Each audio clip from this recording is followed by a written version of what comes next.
Hey, Kosek.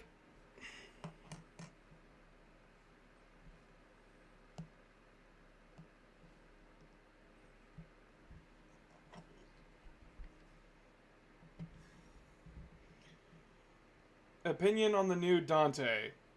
Uh, it's Primaris Dante. There's not much else to say, and he has a standard chapter master special ability of this is free now, which is really boring to me. How am I doing right now? I'm doing a bit better than I was last night. I had time to think. Do you think it was a mistake or no? No, that was very clearly a mistake. It's just amazing that GW just owned up to it and thought of Devil May Cry. I thought of it too for a second, but then my brain was like, you know what they're asking. It happened. If you guys don't know what happened, so GW fucked up. Shock, I know, right? So a person orders a thing of 40k. No shock, shit happens. Along with their order, something was shipped along with it that shouldn't have been shipped. Commander Dante's brand new model, which probably just confirmed to us that 10th edition starter set was going to focus on the Blood Angels.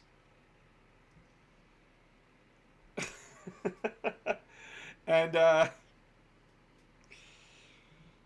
yeah, this person got Commander Dante's brand new model.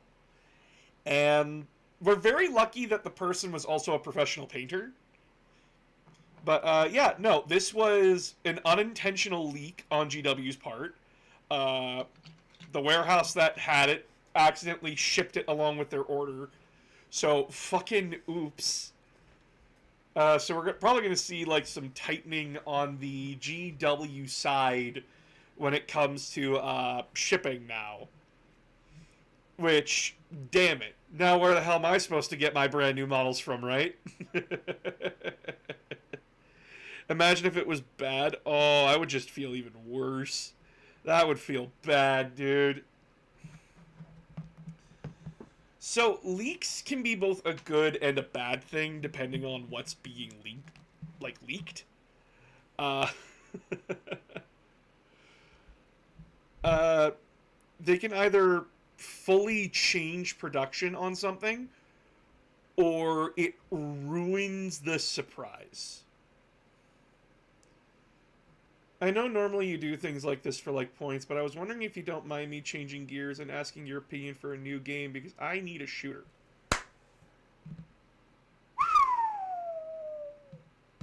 You need a shooting game, Magica. Ooh. Left 4 Dead 2 is very good. You get a group of friends together. You can turn on the mods and everything. Very fun, very fun. I would also recommend the new Resident Evil 4 that's coming. That's looking like it's going to be very, very, very impressive. Very impressive. I'm very excited for it.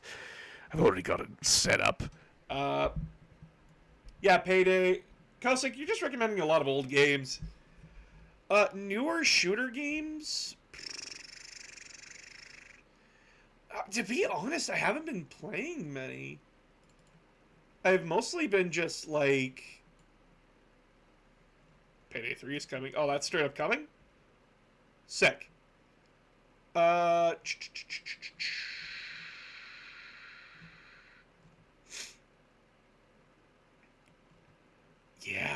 I don't know, dude. Deep Rock Galactic's a really good one. I would totally recommend Deep Rock. A really good community, a really good set of games with a really good game loop. If you can, get yourself Deep Rock Galactic. That one's really good. I recommend it in a heartbeat. So yeah, that's my problem. I've kind of just been playing like factory games or other relaxing games. I kind of want something where I can shoot somebody instead of putting them in the face with a mallet. If you're wanting a challenge, there's Ultra Kill, which is a very, very good shooter, but it does demand a lot from you. So if you're willing to put in the effort, Ultra Kill is the game for you.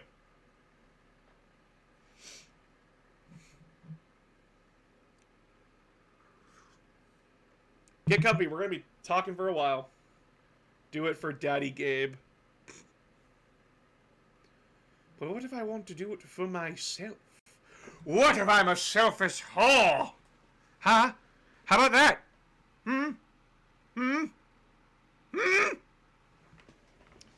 Not genuinely, Deep Rock, Galactic, and Ultra Kill are the way to go, in my opinion. They are two of the best shooters right now, in my opinion. Deep Rock Galactic is more for online play, though you can go mining yourself. Define what it means. Basically, the game will basically, there's a parry system in the game, so you can parry your opponent's shots right back at them. And it will spawn 50 enemies in a room and say, "Tough shit, bud. Deal with it." Also, you can only heal by killing your enemies and being right beside them and being drenched in their blood. So, yeah, that's what I mean. It's basically like Doom 2016. And it will demand a lot from you. Of course, though, there are difficulty settings that you can start on low with and get used to what the game is demanding of you. Basically, it goes at the same speed, it's just damage values are reduced. But yeah, that's what I would recommend for shooters right now. Is the new Resident Evil 4 remake, Deep Rock Galactic, and Ultra Kill.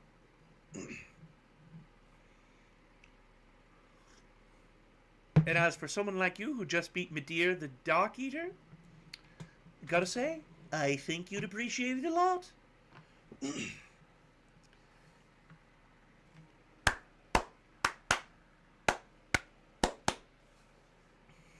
I would have known the Steam Spring Sale, though, was coming up real soon, I would have prepared myself in advance.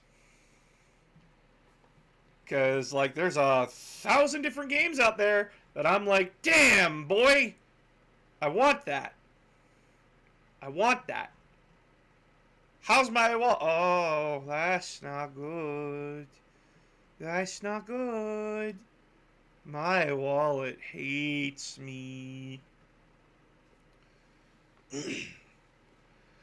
Guys, they put The Last of Us on PC.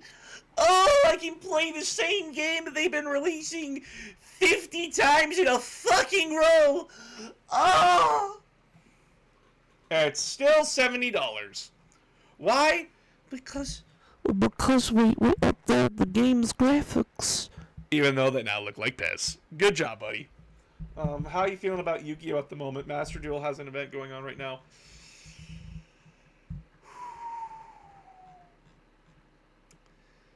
The new event is stupid. I'll just put it out there right now that I do not like the new event. It is just loner decks. Very crap loner decks with a clear favorite. Hi, Synchro Dragons. Didn't fucking see you there.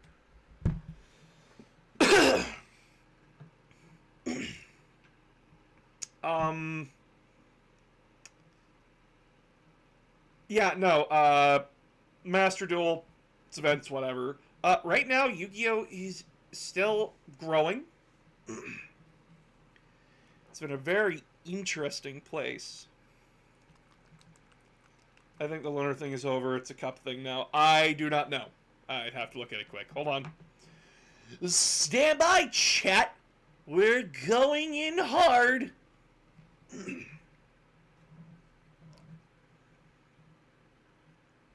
I can't keep up with, like, every event. It's annoying.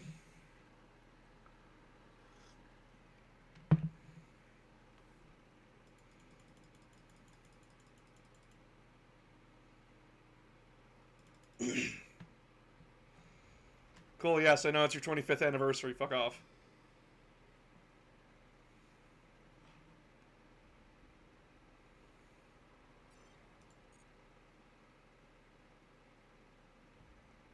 That's fair. I was just seeing how you felt about it.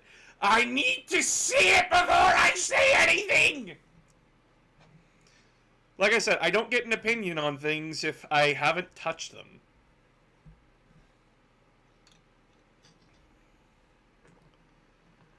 Yu-Gi-Oh! Is in a state where you really need to get out of your old boomer mindset about it, in my opinion. Duelist Cup is now underway. What is the Duelist Cup?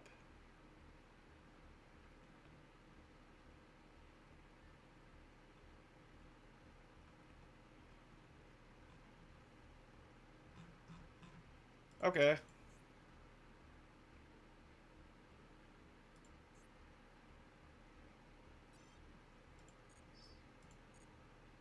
Oh! Apparently I've already qualified. What? How?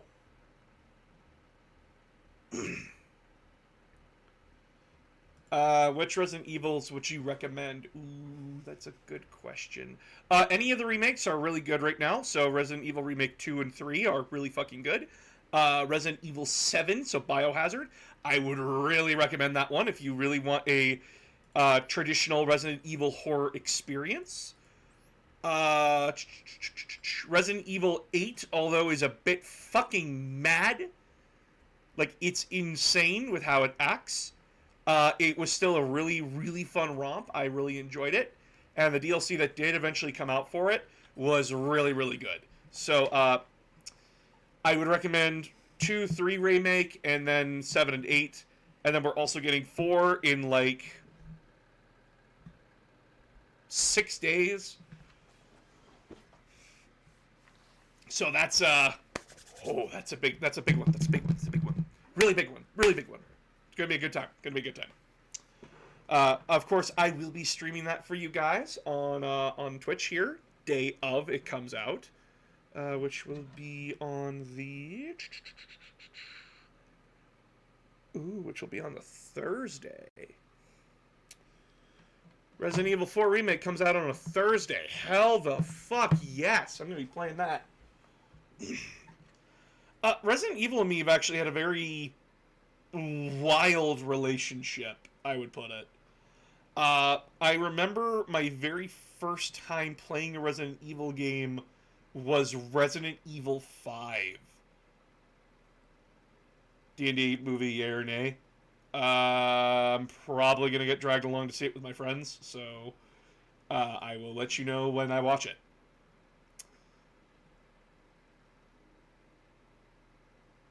Man, this is wild. Steam only offers 5 and 6. What are you talking about? Resident Evil. I am seeing them right now, all in line.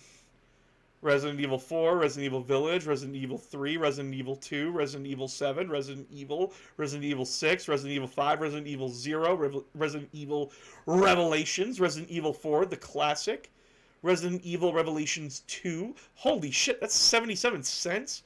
The fuck? Hold on, you. Get over here. Why are you 77 fucking cents? Oh, right, yeah, you were the PSP game. Okay. Reading stuff, maybe? Yeah, Magica, are you in the West, or are you in Australia? Or Germany? Oh, never mind. You're right. But yeah, if you want my opinion on one of the best Resident Evil experiences, Resident Evil 2 Remake is probably your best bet. I think that one is really good. It does what it sets out to do. It's a remake of Resident Evil 2 on the PlayStation, from PlayStation. It's very, very fun. It has very, very tight puzzles. It has a really, really good way of keeping you on your toes and freaking you the fuck out. It does not get stale. I replayed the game like 5 times. And at no point did I feel bored while I was doing it. Resident Evil 7 and Resident Evil 8 are also really, really good. The reason being is that Resident Evil 7 was the attempt to go back to the roots of Resident Evil. And you can play Resident Evil 7 and 8 without playing the other Resident Evils. You're just missing some context here and there. Resident Evil 7 is you play as a man named Ethan Winters. He is essentially like isolated, we'll put it that way, in Missouri, like in a Missouri, Missouri State house where he's looking for his wife who went missing like years ago. And the last thing he got from her was "Don't come looking for me." Which, in a horror movie, that's like grounds to go looking. And eventually he does come upon her, but she's not the same. She acts as though she's possessed by something. And there you meet the Baker family, who is basically like If the Hills Had Eyes Resident Evil Edition. It's a really, really fun game. It's not like other shooters. It is very slow, because Ethan is like trying to not get caught a lot of the time. And your options are very limited. You really have to like explore your surroundings, explore every nook and cranny you can find, just to survive. And if you're wondering which one is Vampire Mommy, it is Resident Evil Village, or Resident Evil 8. That one is carrying on for Resident Evil 7 for Ethan, where he basically gets wrapped into another big conspiracy. It's basically like Resident Evil 4 with its plot, where shit just kind of happens around Ethan and he's just kind of swept up in it. But the gameplay is so fun that like you kind of don't think about it for most of the game until you do like multiple playthroughs where you are paying attention to the story and going, what?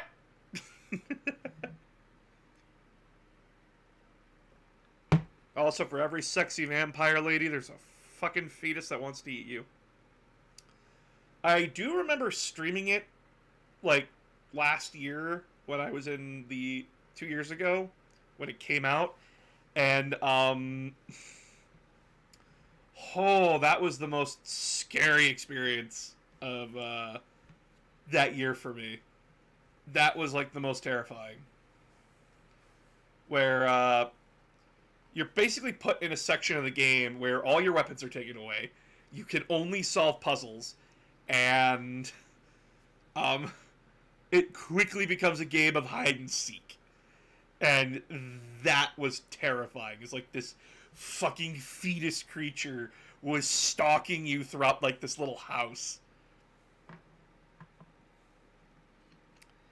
I have never been that scared in my life. Holy shit, they did a really good job with that one. And then later on, they topped it in the DLC where you have to go back to that location, but instead of a fetus, it's fucking mannequins. And I do not like animatronics. I do not like mannequins. I will actively, like, fight or flight a mannequin if it pops up behind me. And it's just, you have to pay attention to them. They're constantly in your vision, and the second you turn away, they start moving. It's totally like your fucking SCP, your fucking, what are they called? What are they called from Doctor Who? What are they called? Chat, what are they called?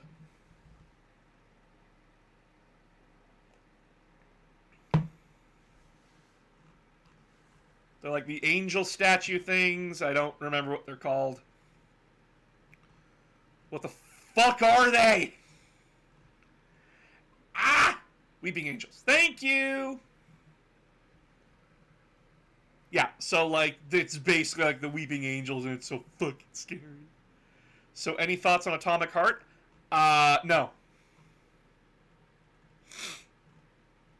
I am not interested in that game at all. And it's has to do with politics again. And you could tell me that Weeping Angels are top notch. Either way. I don't want to talk about Atomic Heart. Whatever. I'm pretty sure it's a fantastic game. It's a fucking tragedy that it's a fucking tragedy. It came out for it came out from. Hi. Hello. Magica, the politics that are surrounding it is that it was made in Russia. Or its like general developer is Russian. And if you don't know what's going on in Russia right now, most of the money that is being made in Russia is going back to fueling a war in Ukraine. Which is big no-no. I heard another version, I'm not sure if it's true, is that one of the guys that is one of the lead designers used to work in propaganda in Russia. Most likely. Yeah. So, we'll see. All I know is that it's a game that basically idolizes the Soviet Union in the past. Which... You don't want to do that. Also, horny robot twins.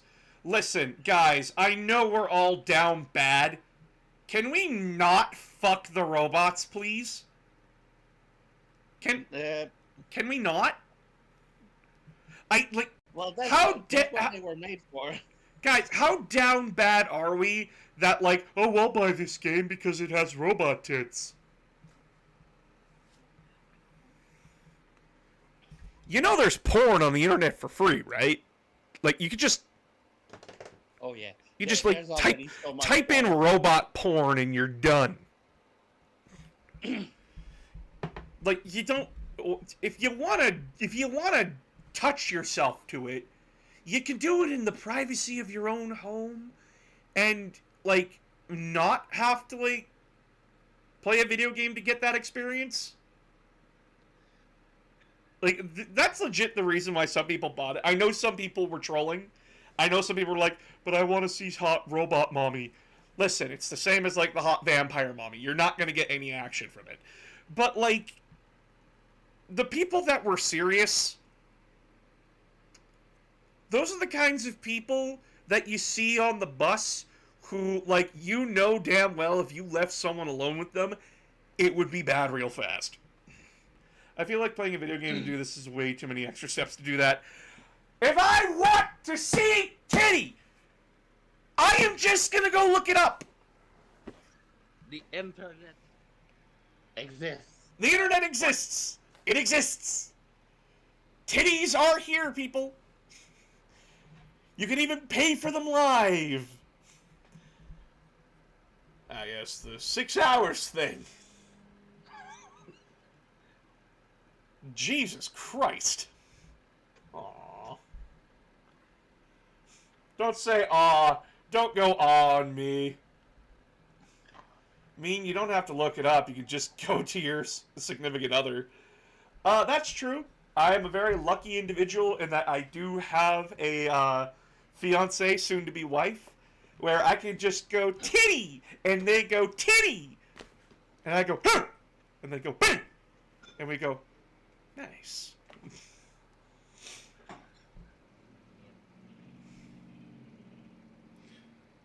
Though, gotta admit, I do want to see a gender-swapped me.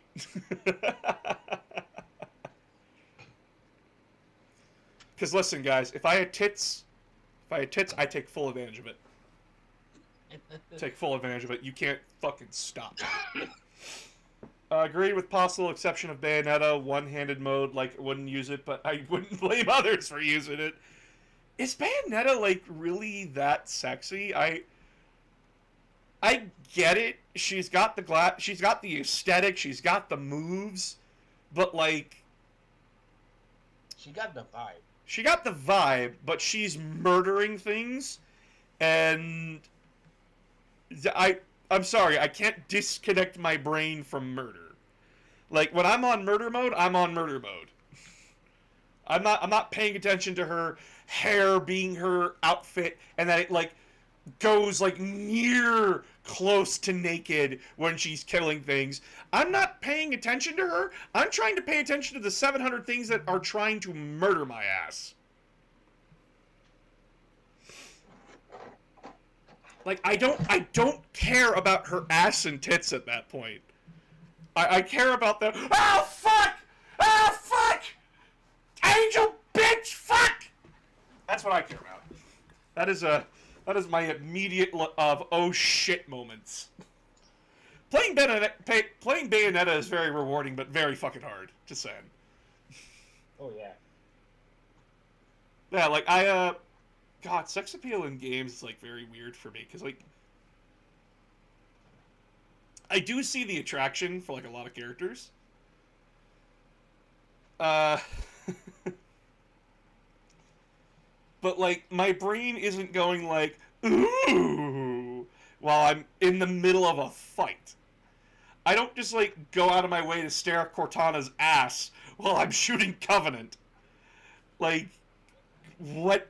Why? Well, we wanna make these characters sexy. Okay, fair and fine, but I'm not paying attention. I'm paying attention to the game. Same thing, fighting games. Yeah, like people are like, "Oh, you chose Chun-Li. Why? Because you could like practically like see her cooch." No, I chose Chun-Li because her helicopter kicks are so fucking good. I don't even play Chun-Li. Fuck.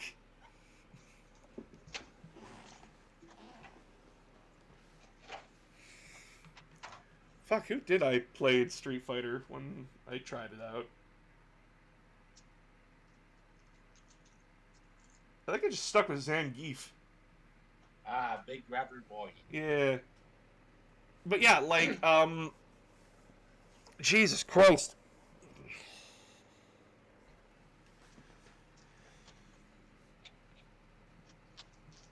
Like, you can't sell a game to me on sex appeal. It doesn't work for me. It's why, like, when a lot of people are like, you should buy Resident Evil 8 for, like, the sexy vampire lady, I'm like, hold on. Tits are nice, but they're not the only thing. I guess that's like the difference between me and a lot of people is that like I just don't see the appeal a lot of the time. If I want boobs, I'm just gonna go look them up. I'm weird. I'm very weird. We all are.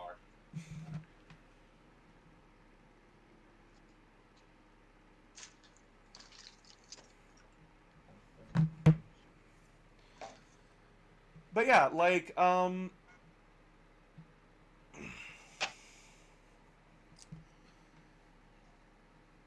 it's totally understandable. Thank you. But, yeah, so, I'm very excited for Resident Evil 4 Remake, because I'm gonna be perfectly honest. I tried multiple times trying to play the original release.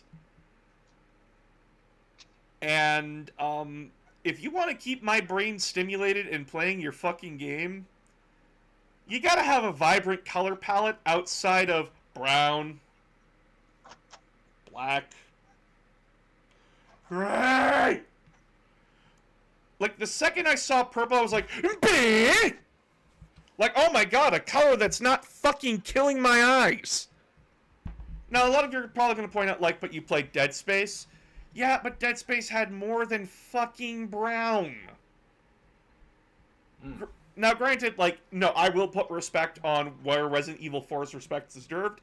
It is the best-selling Resident Evil game of all time, and that it did a lot, and that it was one of the most popular Resident Evils out there. I will not put disrespect upon it. I just personally found the visuals boring. It was very hard for my brain to go, I don't want to keep playing. This is boring. This is, like, boring aesthetically. I'm getting put to sleep! But then I saw what they did with the remake, and it's more vibrant browns and colors, and I'm completely fine with that. Hi-Fi Rush. Good. More people need to buy it. Fuck, speaking as a trans woman, trust me, when you have boobies, do you want to play with your own boobies? I mean, I got boobs.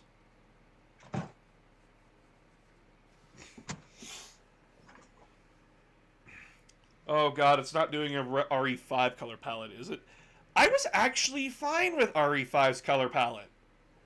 I don't know why, but the warmer colors actually made it more bearable for me. Like, I completed RE5 all those years ago. I wish I could play it now, but fuck.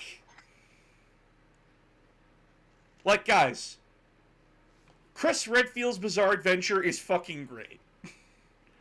A lot of people are like, this game is bad. This game is boring.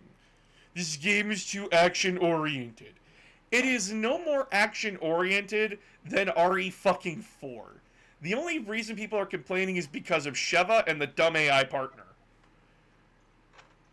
And, like, I like Sheva, but it was very clear what they were trying to do with her. I.e., if you look at the Red Riding Hood outfit, and like I do see some of the complaints, especially when it came to the traditional villagers, where they're wearing masks and throwing spears at you, and they're acting like a bunch of savages. No, I get that complaint. I really fucking do. And punching the boulder. It's why I call RE5 Chris Redfield's Bizarre Adventure. It is literally just Dio Brando versus JoJo.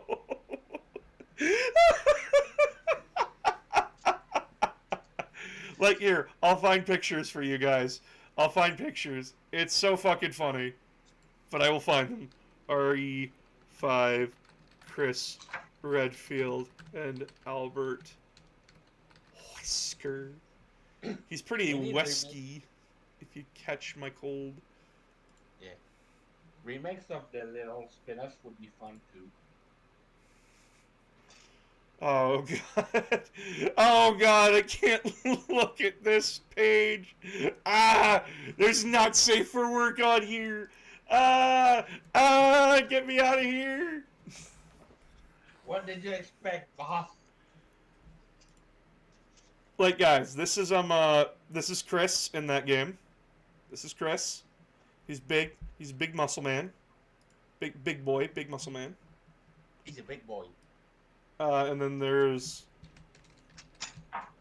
Albert. And this man is just Dio Brando the entire game. And he gives off the smirk of, every time he does something, every time he does an action, it's just like, you just imagine him going, every fucking time, and it's so fucking funny. I do not play Resident Evil 5 to be scared, I play Resident Evil 5 to have fun and laugh at Chris Redfield's Bizarre Adventure. Chris Redfield, you thought he was Umbrella trying to revive itself. But when it was I all along, Wesker! Your old mentor and boss. And then Chris punches a boulder at him. The fuck is that noise? Whoops, sorry, I'm cutting carrots. If you're cooking, you should mute yourself, my guy. Sorry, I forgot. But yeah, Resident Evil and I have had a very weird relationship where I got into the series around Resident Evil 5, and then I played RE6. I thought it was okay. Upon replaying it, you all know how I fucking feel.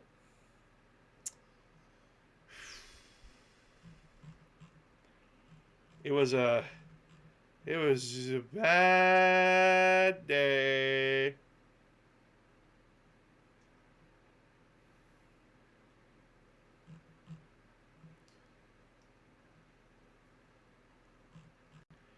It was just man, sniper rifles, dude.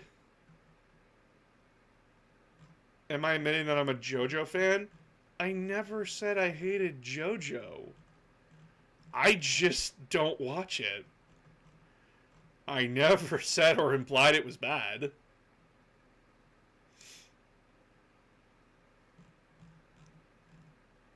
Like, what? What? Did I ever insult JoJo in front of you guys? What did I do? What?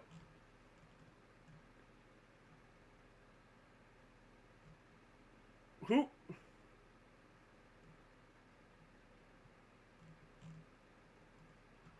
Did I ever insult JoJo in front of you guys? Because I don't hate it. It's not for me.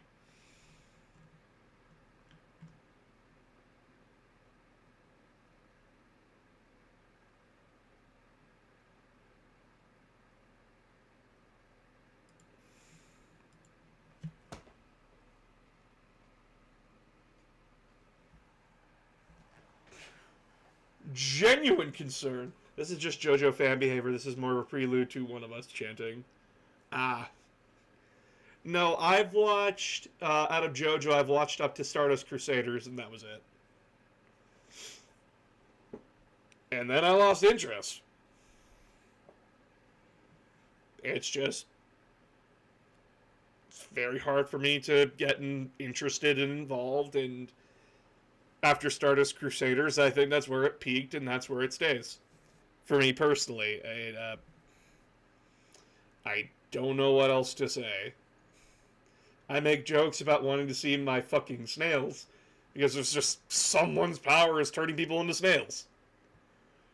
Okay. That's interesting.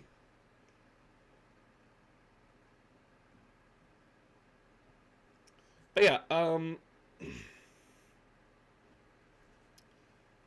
then I sort of fell out with Resident Evil for a while. I didn't really touch it or look at it for a long time. I think RE6 had something to do with that.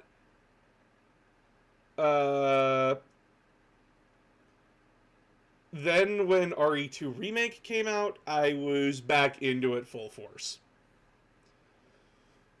The most I know from JoJo's is my Emperor had a speech device. Oh yeah, with the fucking Pillarmen being the custodies. Text speech device, you both helped and made community more annoying.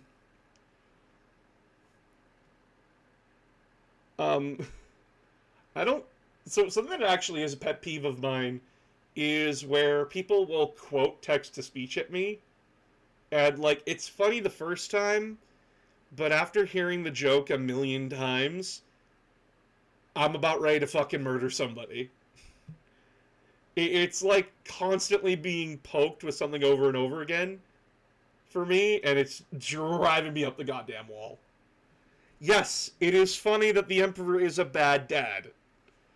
Now shut the fuck up.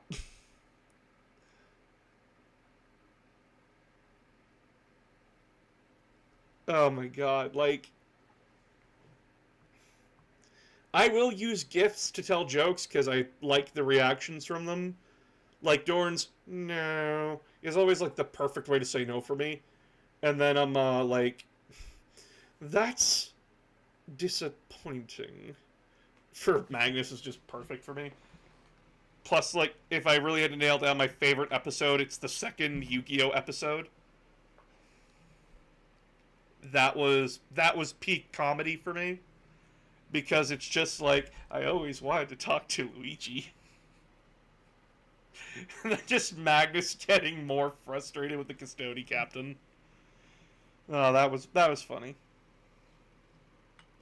But yeah, no, I'm a little bit more annoyed that people like keep quoting text to speech at me, and I'm just like, please stop. Please stop. There needs to be like different 40k humor now. I'm so fucking tired of it.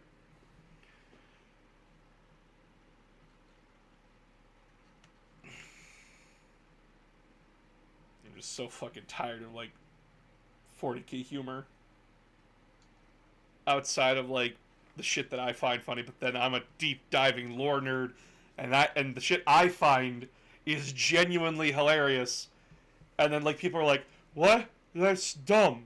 And I go, "You were literally laughing at fucking like the Dark Angels being closet traitors, and now you're acting like this, where Fulgrim's in full drag on full display to his brother Perturabo, and you're saying that's stupid? Get your fucking head in the game." I feel like chat's having a complete different conversation than what I'm talking about. Y'all still talking about JoJo? Hmm? Hmm? Hmm? 40K goes right over my head. Yeah, I had a... Yeah, no, I understand that, like... Listen. I get it. I get it better than anyone. That, like, 40K can be like, Jesus Christ, what the hell?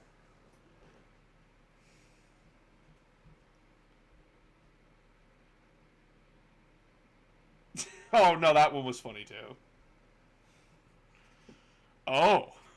Oh, that I hate. That was a good line. No, I completely understand when someone's like, 40K is just like way too big for me. Like, I honestly don't know where to start. That is a very good point from a lot of people, is that like they don't know where to start. I will genuinely point them in the right directions to help them get started. I just usually ask, like, are you more interested in the aliens, or are you more interested in like the fact, like humanity? What are you interested in? About like what caught your attention with 40K first? And then like I will happily and helpfully point them in the right direction about where they want to go. Usually though, my go-to is like read the Horus Heresy. It pretty much sets up everything you need to know about the universe and how brutal and fucked up it can be.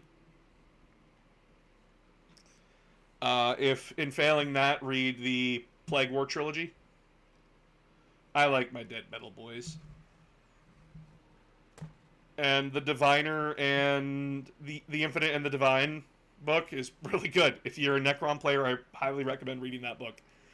It is a book of one-upsmanship, and it is absolutely fucking funny.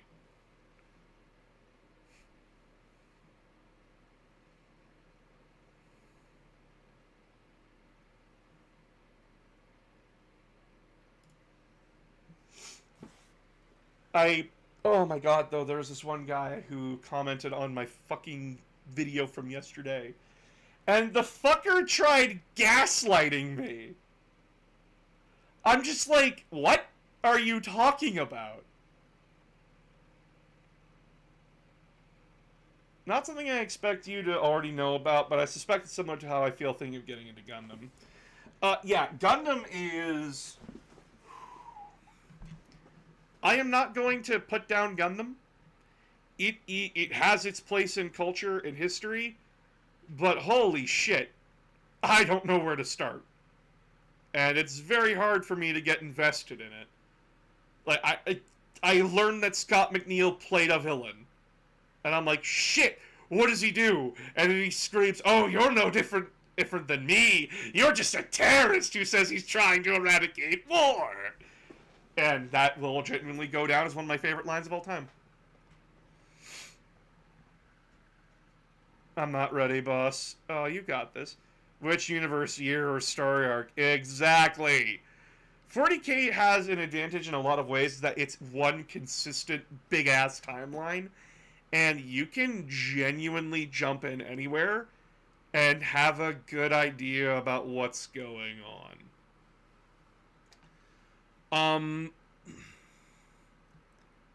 40K is very rewarding when you read the past books, and then stuff from those books pays off in future books. Like, in the Horus Heresy, the Ferox Beacon book, it said, basically, there was this massive beacon during the Horus Heresy that the Ultramarines were using to help rally their forces in the Ultramar system, to strike out against the traitors. Night Lord showed up, fucked up the thing, and we're going to use it to rally the traitors that were scattered around in the Ultramar sector. The person in charge of it said, fuck that, and self-destructed it, which tactically was a really good thing to do. The consequences would not come until 10,000 years later with the Tyrannic War, because the Tyranids used the psychic signal that beacon lit off when it blew up as a way to find our galaxy. So there is, like, ties to shit. Oh my god, 40K is a Western anime. Everything is an anime! You know what anime is? It's fucking animation. Fuck! It's just animation, kids.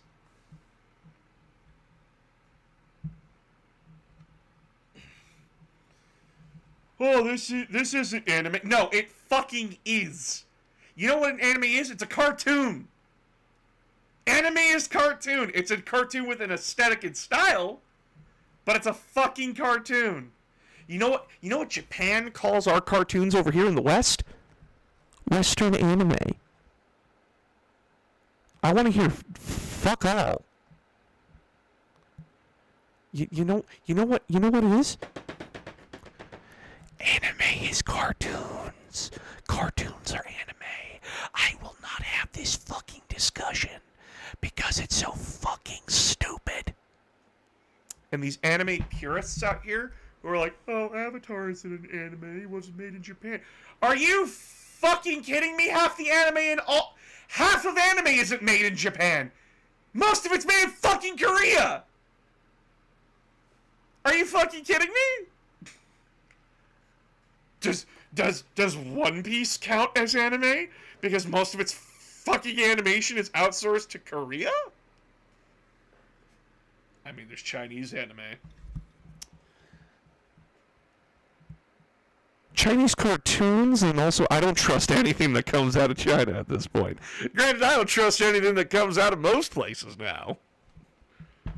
Western Shonen. There's a brand. God, what do we have to have for like a shonen series? The main character has to be fucking stupid. Has to really like fighting or doing a thing that they enjoy. Don't look up China censorship, you will die. Shadow. I am more politically aware than you ever will be. I know more about what's going on over there than you do. Trust me. Trust me. I've been down that rabbit hole. They're just as bad as America. Oh, shit. Difference is that you guys can vote. And that's debatable soon. Main character eats a lot. Yeah, no, that's another one. Can we trust TikTok then? Here's a question. Can you trust Facebook and Twitter? If your answer is yes, you are a naive bitch.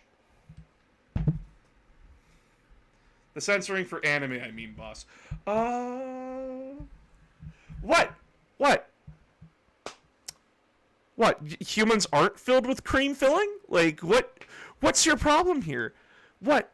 Like, Yor from Spy X Family is covered... She's clearly covered in cream in that scene. She clearly murdered a stuffed donut. No, it's totally not the worst decision that a bunch of old fucks who have no idea what the fuck is going on, clearly in control of the censors, has no idea what's going on, or they're in on the joke and it's the most fucking funniest thing you'll ever see. I'm gonna fucking kill myself eventually with this stupidity. Yu-Gi-Oh! Finger guns. Oh yeah! Hand over the $1 million now, Pegasus! I'm so threatening! I mean, the Toon cards are just making fun of us at that point, so, like...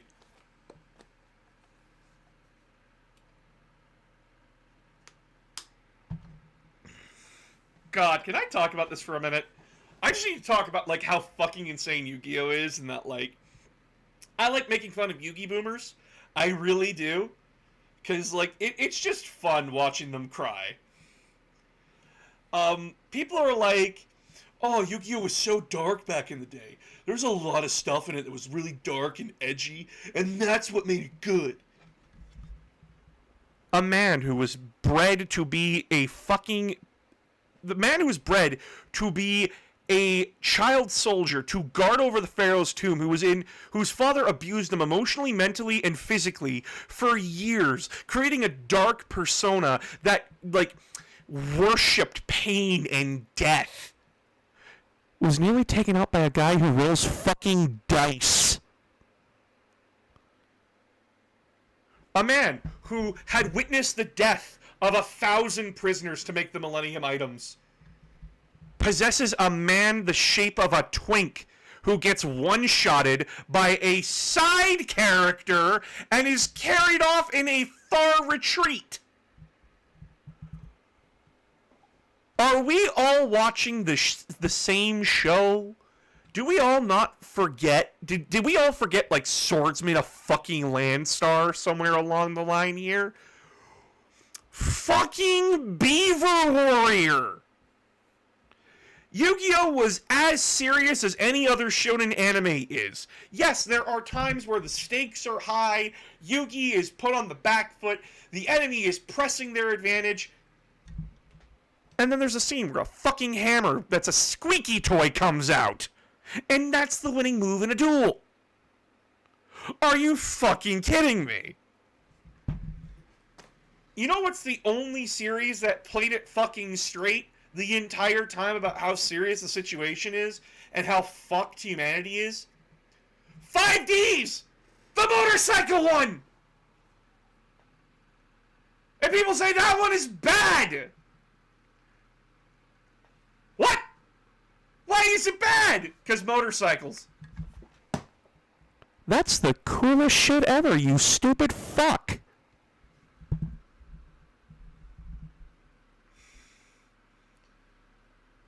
I have the distinct image of Joey in a dog costume, and it haunts me to this day.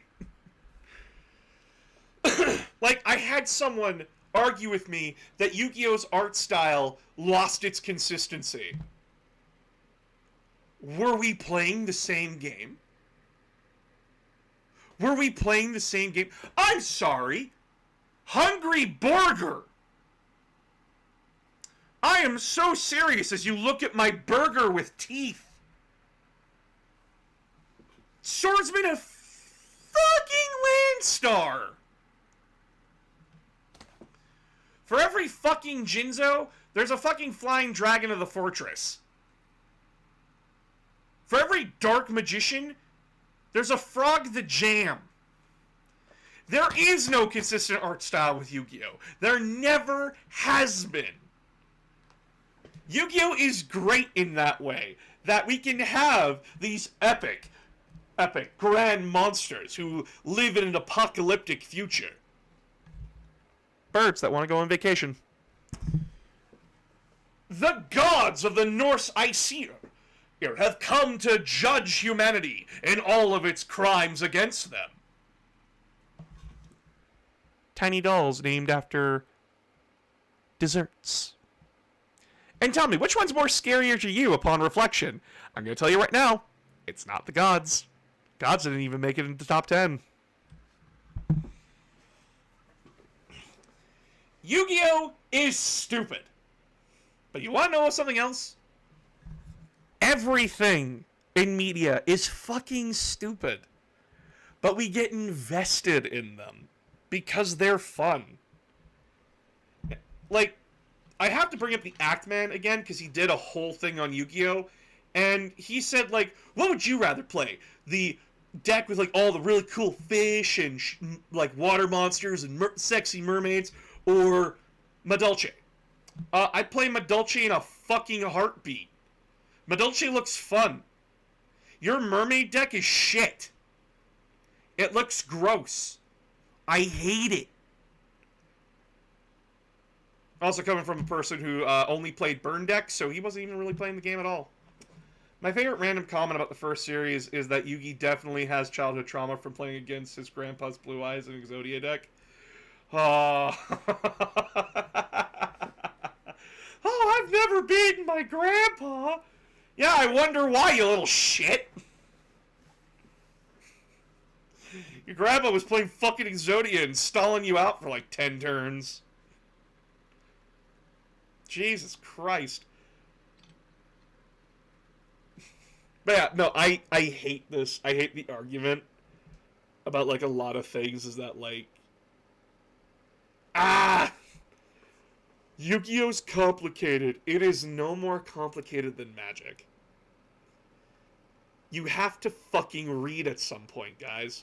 In order to play a tabletop game, and this is a part of the comment that was said yesterday, to play a fucking tabletop game, you gotta do some reading. You gotta have, like, simple comprehension of the language that you live in. Like, is Yu-Gi-Oh! Complicated? Yes! It is! It is a very complicated game!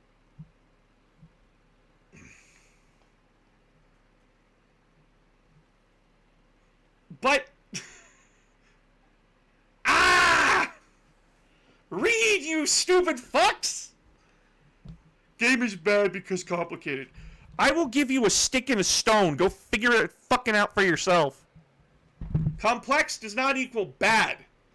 Overly complex and confusing makes a game bad. People don't like the Seal of Orichalcos arc.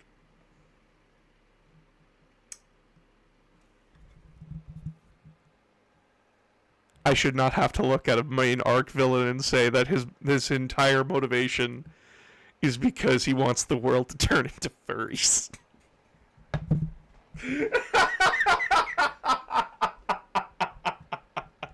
Nah, man. They would turn into furries.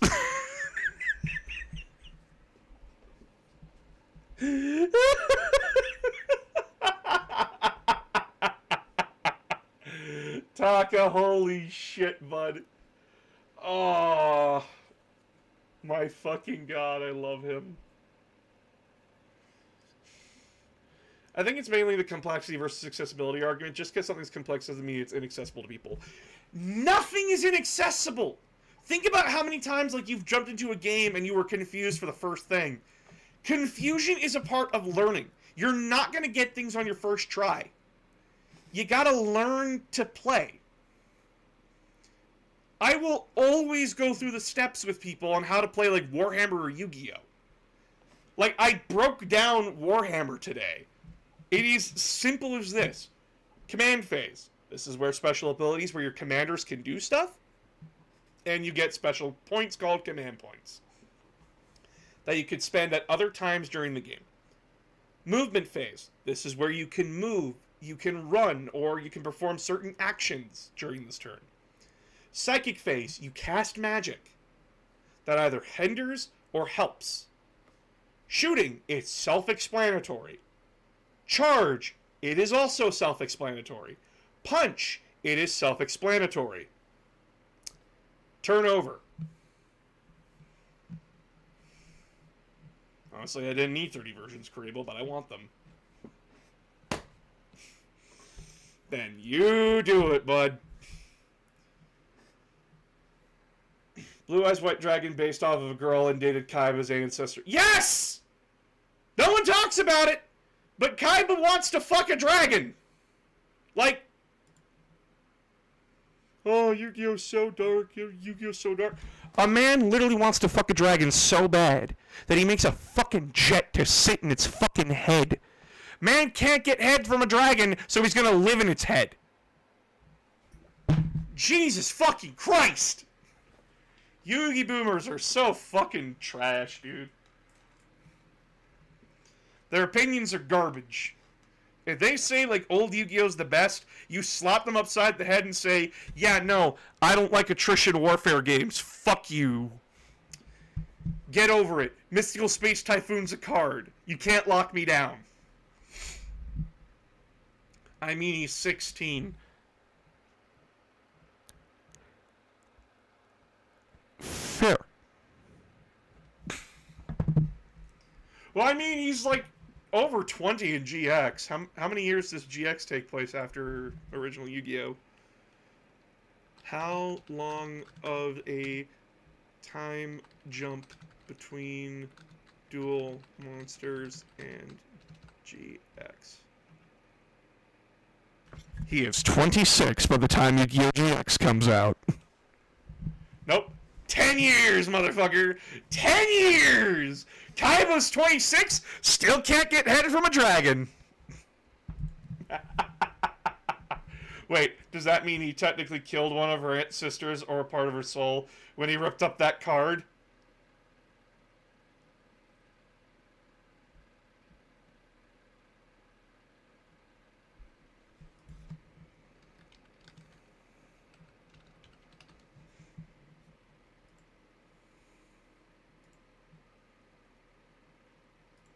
Hey, look, guys, Time Wizard. Look at this funny card. Look at this little funny guy. He's a pretty funny guy. Look at him. Look at him. Let's not think about the repercussions of Kaiba murdering a thing. Let's just look at the funny man. Look at the funny man. Look at the funny man here. He's got his little funny face. Look not at the man behind the curtain. Just look at the fucking clock.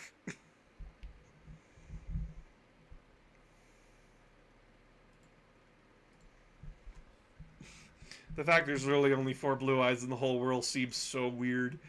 But you gotta play up the majestic mystique of the blue eyes white dragon. Even though it's not white, it's fucking blue. It's always been blue. You've been lied to your whole life. Honestly, the extra lore added to the story makes it so much funnier and worse. Y'all forget that Zark had a dragon dick. And it clearly shows. I'll be right back. I'm gonna go get me some coffee. Ask some questions in the chat while I'm gone.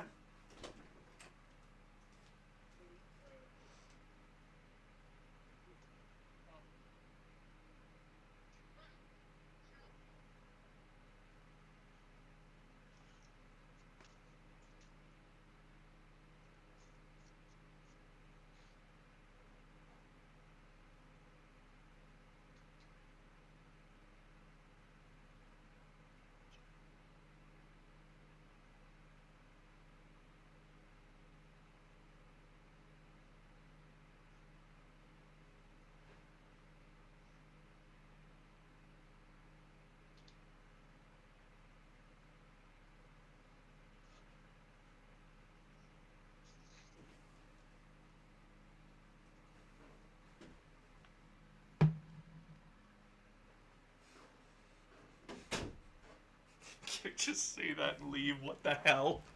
I can say whatever the fuck I want and leave. I'm the owner of this stream. I can do what I want. Until Twitch kicks me off, and then that way I lose a revenue source and I'm sad. Did Zark have a girl he wanted to impress? Who knows? At him. No wonder the Blue Eyes didn't hesitate to attack Kaiba, unlike Joey and the Red Eyes. Yeah, I want to know the story of why Red Eyes Black Dragon is so loyal to Joey. I need that story. Did Joey fuck a Red Eyes spirit in the past? Did he like give it a little kiss, a little bit of a smooch? Was there a Brooklyn in ancient Egypt? I need to fucking know. Sarah! What? Come on.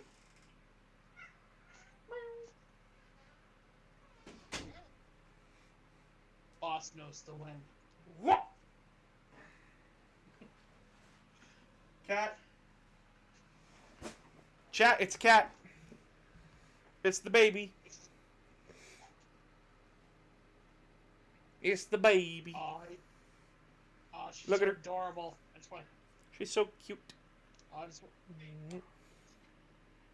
I just want to give her head pats. Yeah, you're so cute. You're tiny. You're also loud. You're very loud. I know I'm loud, but like, my God, you're loud too. I can hear you through the door. Wow. Cats are very, very loud. Boop. Oh, you can't hear me, can you? You're cute. You're so cute. Yeah, Look at those mittens. Yeah, look at these little mittens. They're so cute. Tiny little baby. Tiny little baby. When you're seated on Do you want your throne? one- Do you want your throne? Do you want the cat throne?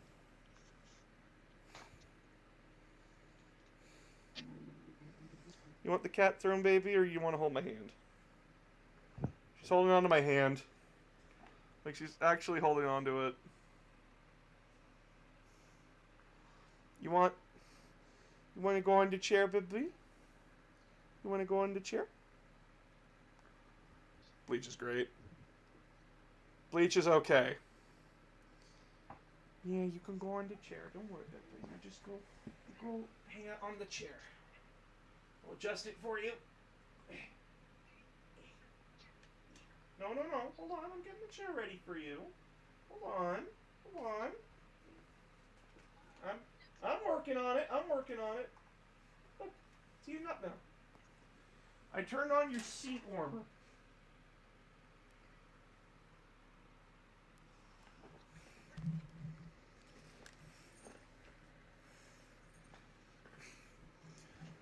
Man, really? I turn on the seat warmer for you and everything. No, I'm not gonna let you out. You're just gonna scream at me. I don't want the door open. You don't just get to, like, come in here, scream at my door, and then demand that, like, I open it up again. You don't get to do that. It's mean. Joey is chronically the best duelist because he doesn't have a magic or his items in order to help win the game. Man literally almost beats some of the best duelists. Hey! Don't claw the carpet. Don't claw the carpet. It's my carpet. My carpet. I pay rent on that carpet, not you. I pay rent on that carpet. Bad kitty. Bad kitty. Don't claw the carpet.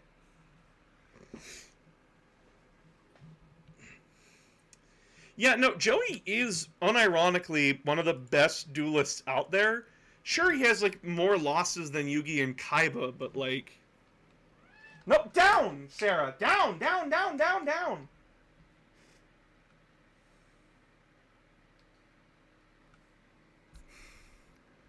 Joey, win, and losses.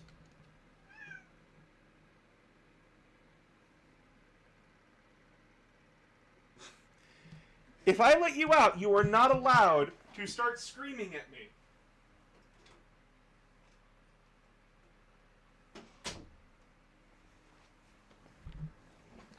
I love her, but she's a dumb cat. Don't need to yell at her. At the cat. I'm a yell at her. I'm gonna yell at her a lot. She's my cat. I can call her dumb. Where the fuck is his win-loss record? Check the wiki. Oh yes, because the wikis get everything right. Lol. Joey Wheeler. Joey Wheeler's Dex. I'd like Joey Wheeler Deck! Okay, so... Here, I got it. I found it. I'm gonna zoom in. Actually, I'm gonna.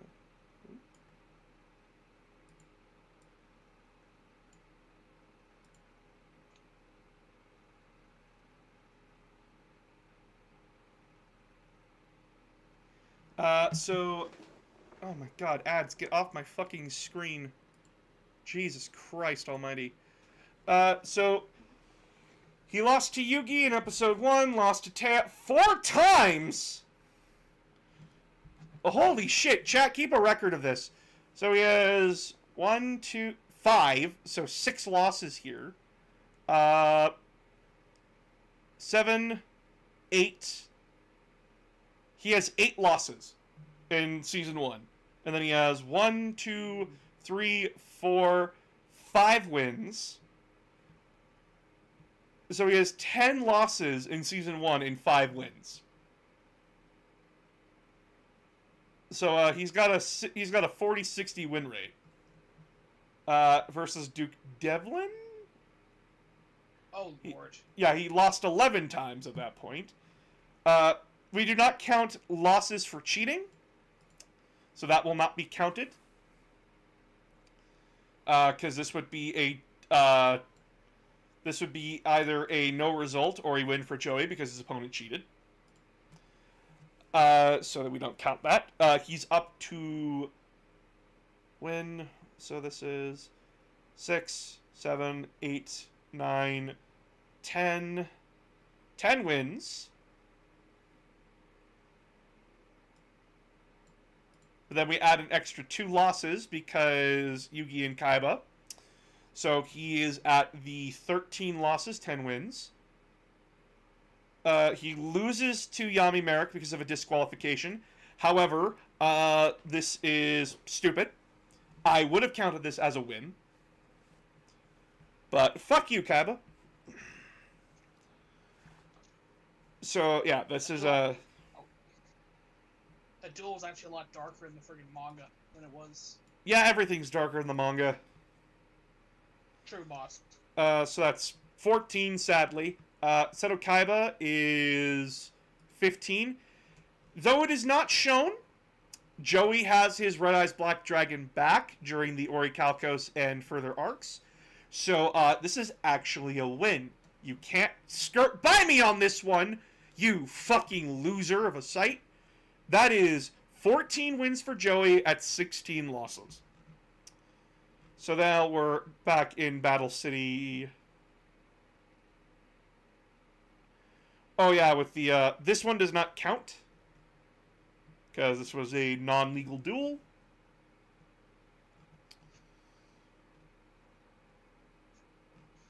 Oh, there's the virtual arc. He gets a win, and he gets 2 more wins, so he's up to 17. Waking the Dragons, he gets 2 more wins at 19, with 1 loss at 18 there. Though this loss, again, is stupid because he actually had it out. He just didn't want to send Mai to the Shadow Realm. Well, technically sealed, but yeah. What's the difference? Well, one is you're eternally tortured for all eternity, and the other one is you're just sealed in a rock, being absorbed by a giant dragon kind of thing.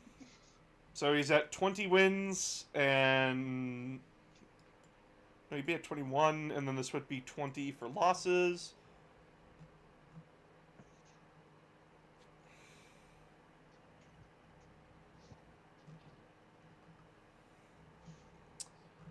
Yu-Gi-Oh! R. The fuck's Yu-Gi-Oh! R? Oh, it's that weird manga thing. Never mind. Yeah, no, I'm not counting manga. Because lots of different things happen differently in a lot of that stuff.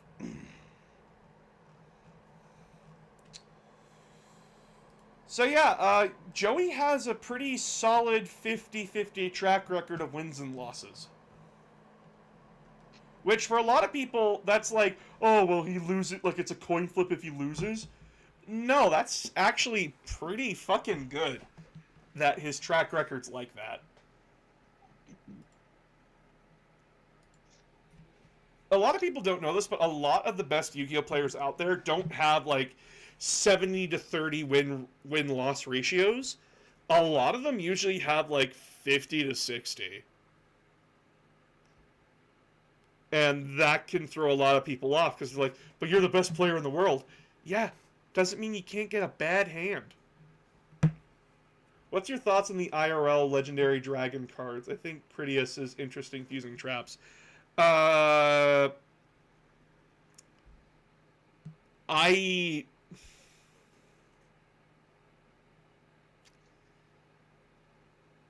Listen, the only ones that mattered was Timaeus. And we all know why Timaeus mattered. It's because legacy and supporting Dark Magician, an archetype that I don't really like anymore.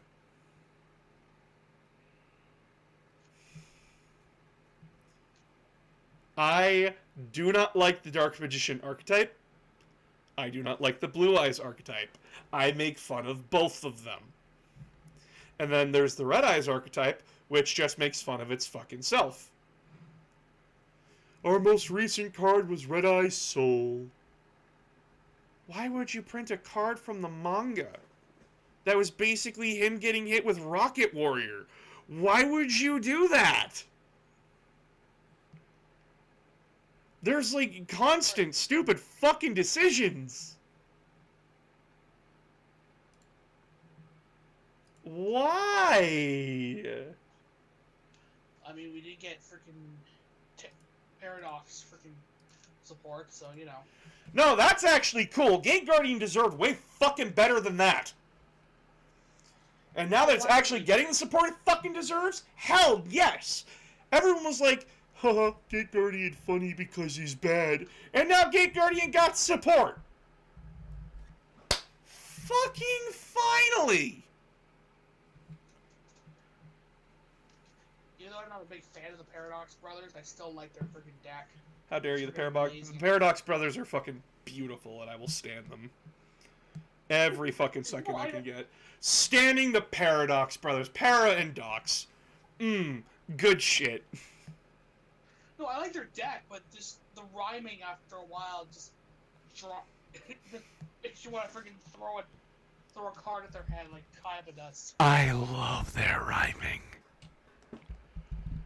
Like, everyone's like, oh, I hate that. And then I just immediately go, but I love that. That's great. It gives them a unique identity. I love tag duels. I always love 2-on-2s. Having 4 minds is much more interesting than fucking 2. But yeah, Robot, everyone bricks. You're never ever going to have a perfect streak.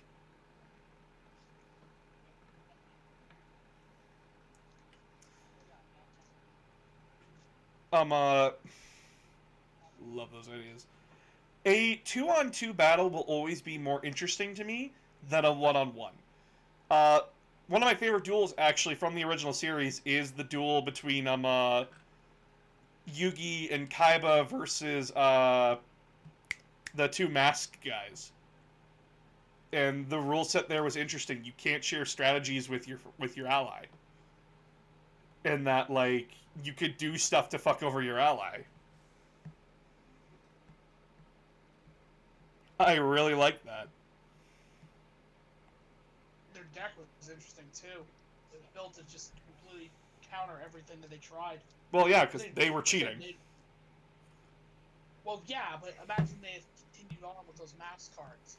Like, Oh, yeah, no. Mask of, Oh my god, I would love more mask cards.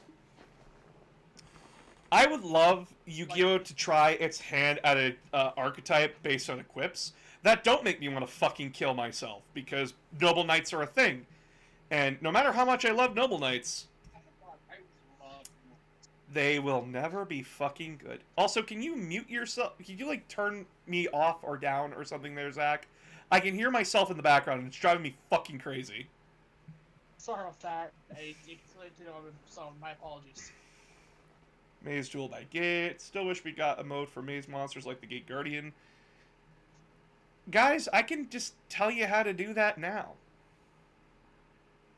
The rules are there. You can do it yourself. You just need a grid and minis. Guardian deck? Yeah, no, there's a new Gate Guardian deck coming out.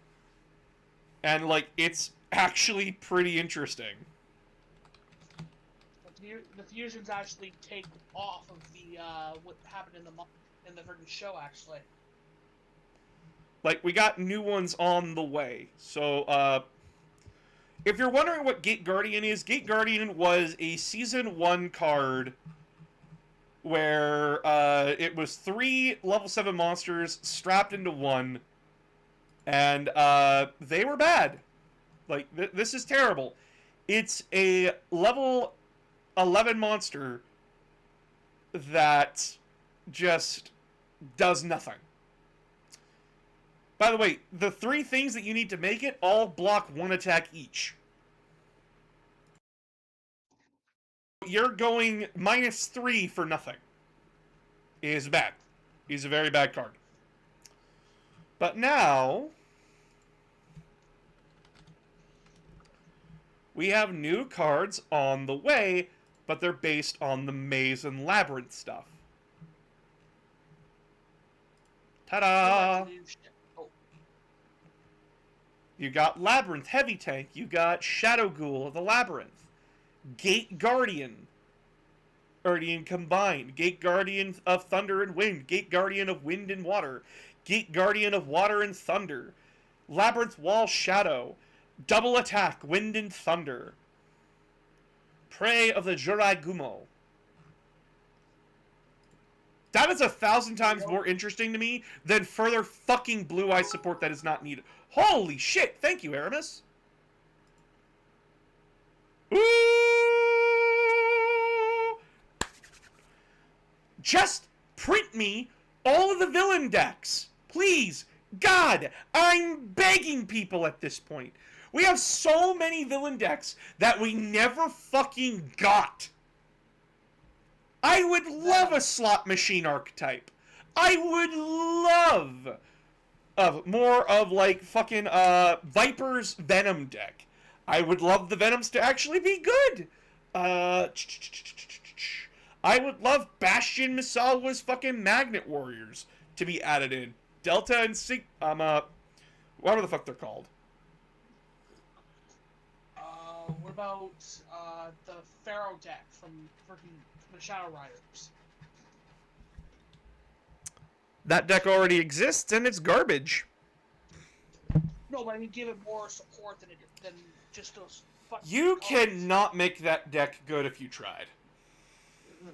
Oh, no, I know, but I mean, just give it something. Give us Make it Fire Dragon? Fire Dragon? Hold on. Actually, in the opening, I see Bastion when he does Oh! Yeah, I see it. with a water dragon and a fire dragon. They never brought that card into the freaking game or even talked about it. Yeah, no, I see what you mean. Which people Yeah, were like, saying, what the fuck? expanding on the Chemical Dinosaur deck, that'd be great. Even further than that, I would love more support for a lot of different decks. Shark deck? Can I have Shark deck, please?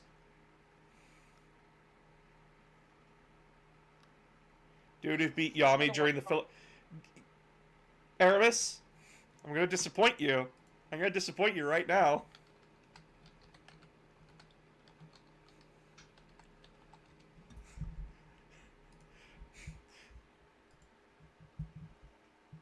That deck already fucking exists, and it's terrible. It's so fucking trash. Because half the cards, most of the cards, can't fucking exist without their equips.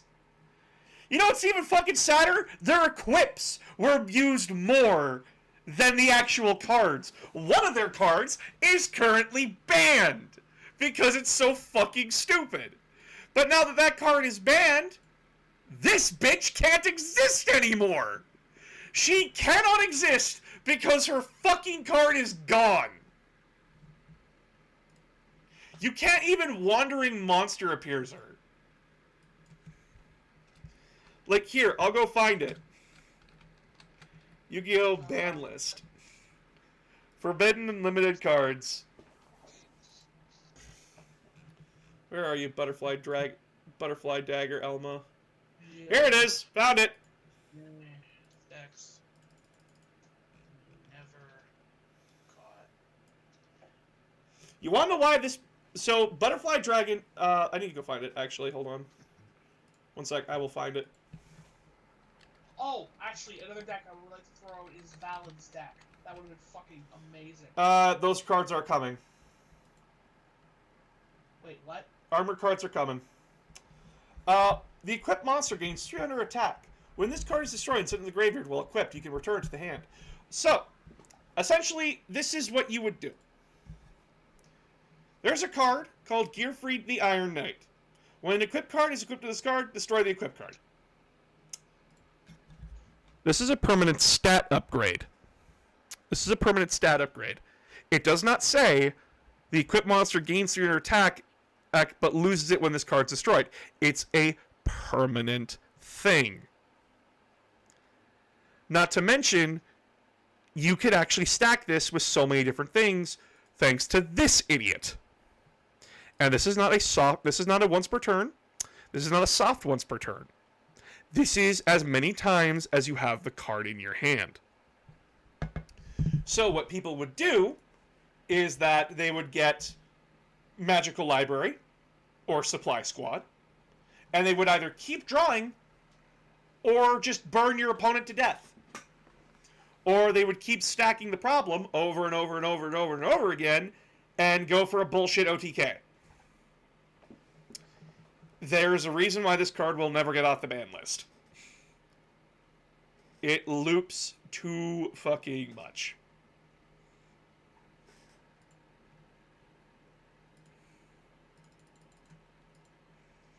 And it could stay there for all I care.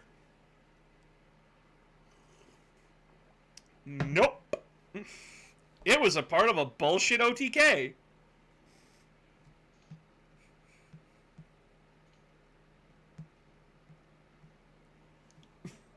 What about the other equips? The only other good equip was Guardian Chaos's equipped card, and that went with a deck that you never thought would ever come.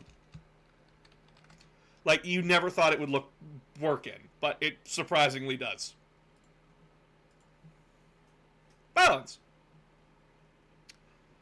Specifically, it's based around this card. There is something called the Vylon Chaos Loop, where you get Vion Filament, which every time a Vylon equipped card you control is destroyed. Right? Because, as Chaos says, you cannot equip other cards to a monster that has the Guardian of Chaos staff. So you have that played on a monster, and then every time that's destroyed, you can grab a Vylon Tuner. You grab 2 tuners, you go Omega. And there's your Omega Turbo.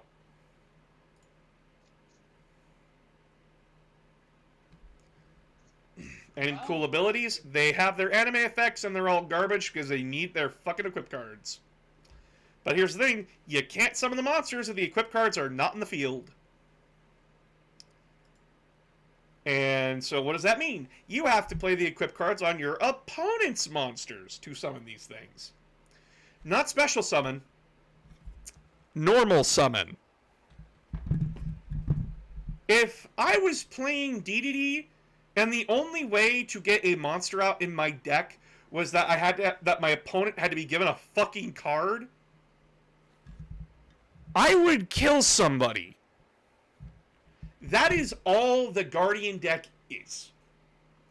And the only good cards that came out of it was Butterfly Dragon Elma, well, Butterfly Dagger Elma, and Guardian Staff Chaos. Which Chaos is for a Omega Turbo Loop, and that's it. When Neos looks functional. Actually, Neos got tons of support, so Neos actually does function, and is actually pretty fucking terrifying. Here's you can contact fusion now with in hand, can't you? Mm-hmm. Fuck. Not to mention that, like, Neos has one of the best fusions out there with Rainbow Neos.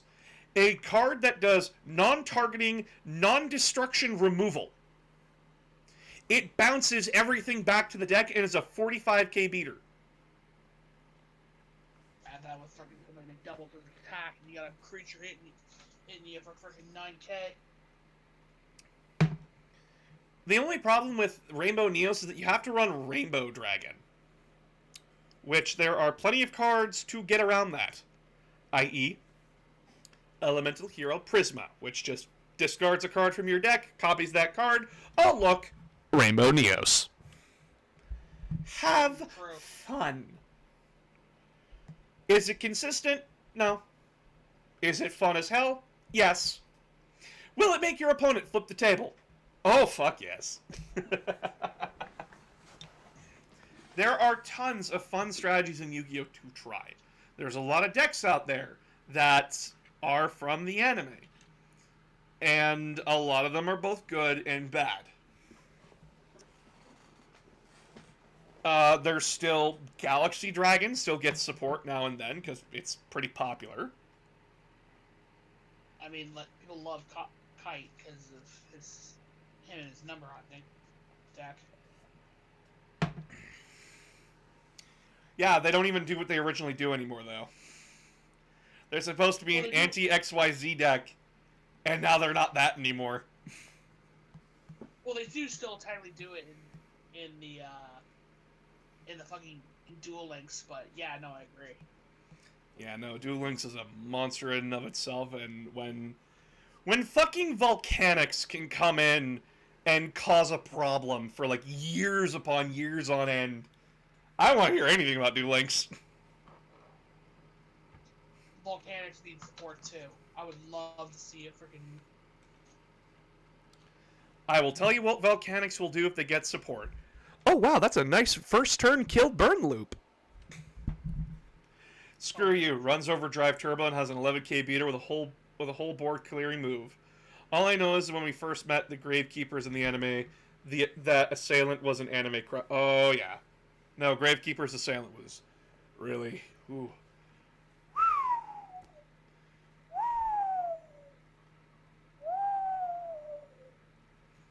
She was damn, you got a number for her? Anyway, actually, so there is a few decks that I would love to see. I would love to see the white deck come back. And if you're wondering what the white deck is, it's like this deck that Alexis Rhodes used while she was with the Society of Light. I thought that deck was pretty cool, mostly because of the winter theme. I'm a winter bitch.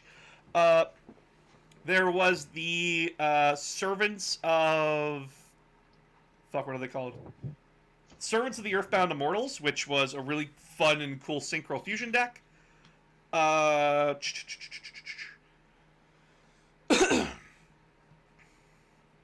what other decks did I want to see? The Toy Soldier deck from Bonaparte back in GX would be really cool to see, too. Though, like, when you actually look at their effects, it's like, wow, this is garbage. Winter theme, Ice Barriers. They got support. I want to point something out to everybody. Dark World had to wait 15 years to get support. Ice Barriers only had to wait 7. Let that sink in. Let that sink in. And Ice Barriers are fucking terrible. No, actually, so you know what? The main deck of Ice Barriers is fucking god-awful. But then you look at their extra deck with Trishula and all them, and you're like, where's the disconnect here? Why is the extra deck monsters like game-breaking bullshit? But like the regular monsters for the archetype that these cards belong to, so slow and infuriating. Like, yeah, no, it's I have not seen a deck that has to go through more hoops to get Trishula out than fucking Ice Barriers. Their new support didn't even help with that. It focused on more of the stupid battle lockdown. God damn it, I hate it. seems Konami doesn't wanna freaking. It doesn't help that like most of the dual terminal archetypes are fucking garbage anyway. Hey, Fables aren't that bad. There's. I will talk shit. I will talk shit on most of them.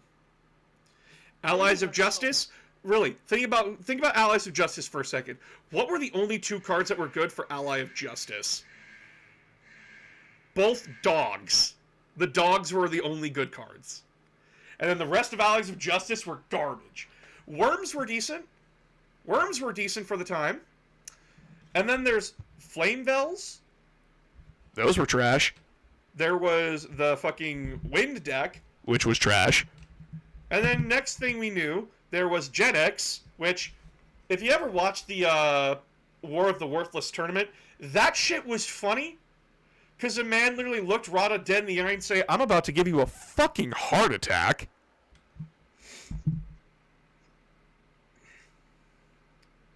I don't know, sorry, still not clear what you find interesting. Okay. So, aesthetic-wise, guys, gameplay-wise, I like playing decks that hurt me. That I have to seriously think about what I'm doing. Decks that burn me so I can do stuff, I'm all in on playing. There's certain control decks that I like playing. Elemental Heroes is another deck I like playing. DDD's one of my all-time favorite decks. Ooh, excuse me. Even though I got short end of the fucking stick on that one. Thanks, Zodiacs, you bitch. Anyway. Ancient Gears. I love my Unga Bunga big machine deck. Basically, if it's a machine deck, I'll play it. I like machines. Yeah, you did Cyber Dragons a lot too. Oh, hi, bro. Yeah, hey. What about E-Heroes do you like? Bubble Man. Bubble Man. Unironically, Bubble Man is my favorite hero. Hero awesome. Elemental, the Fusion is my favorite summoning mechanic. I like Fusion decks a lot. It's why I gravitate towards heroes a lot, because it's just like Fusion. Plus, like, my favorite card of all time is Elemental Hero Absolute Zero. I love that card. That card's a pain, but it's a freaking cool ass card. It's not even that much of a pain. It's like so easily stopped nowadays. Well, yeah, but I mean, back in the day, like when you got your old freaking board set up and you're thinking, "Ha, I'm gonna win," then you just like freaking Absolute Zero, and you're just like, "Mother, fuck." Mysterious board wiping, fantastic days. Yeah, but now modern Yu-Gi-Oh is like half the cards are like destruction immunity, so Absolute Zero strategy is kind of like. My favorite card of all time got fucking downgraded, which that's fine, it happens. What was it, Acid or something like that? Elemental Hero Acid that does back row or something? Yeah, so like the combo is that like you get Elemental Hero Absolute Zero out in the field, and then you play Mask Change or Mask Change 2 on Absolute Zero, and then that one goes into Masked Hero Acid, which then destroys all the back row. Because then after Absolute Zero leaves the field, you destroy all your opponent's face-up attack position monsters.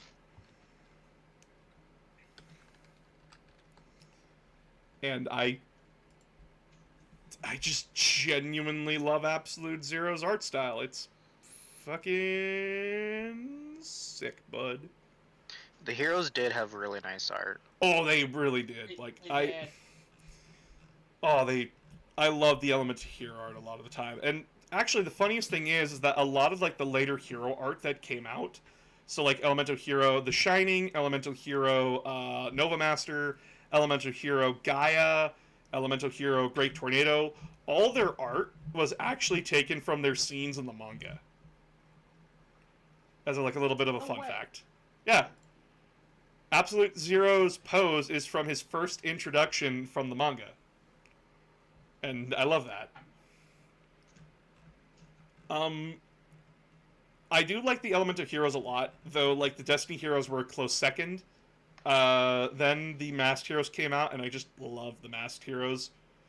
They're just, that's just like my childhood from Power Rangers coming back to haunt me.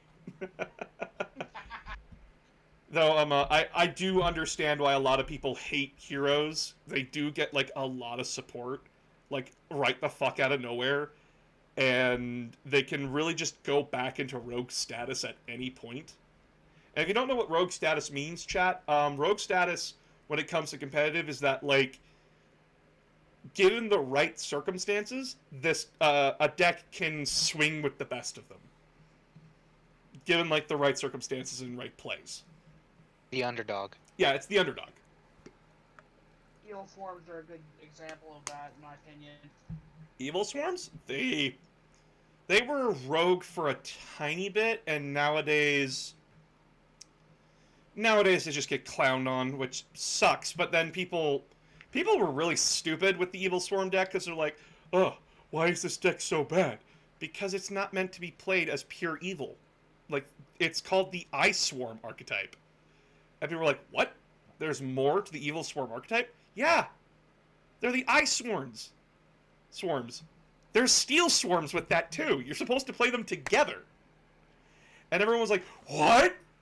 What? There was more to this? Yes! There was more to it! Evil Swarms and Steel Swarms were supposed to be played together, which if you want to sum up both of those decks, they're just worse Monarchs. But, hey, they were more interesting Monarchs, I'll give them that. And I much prefer their art style.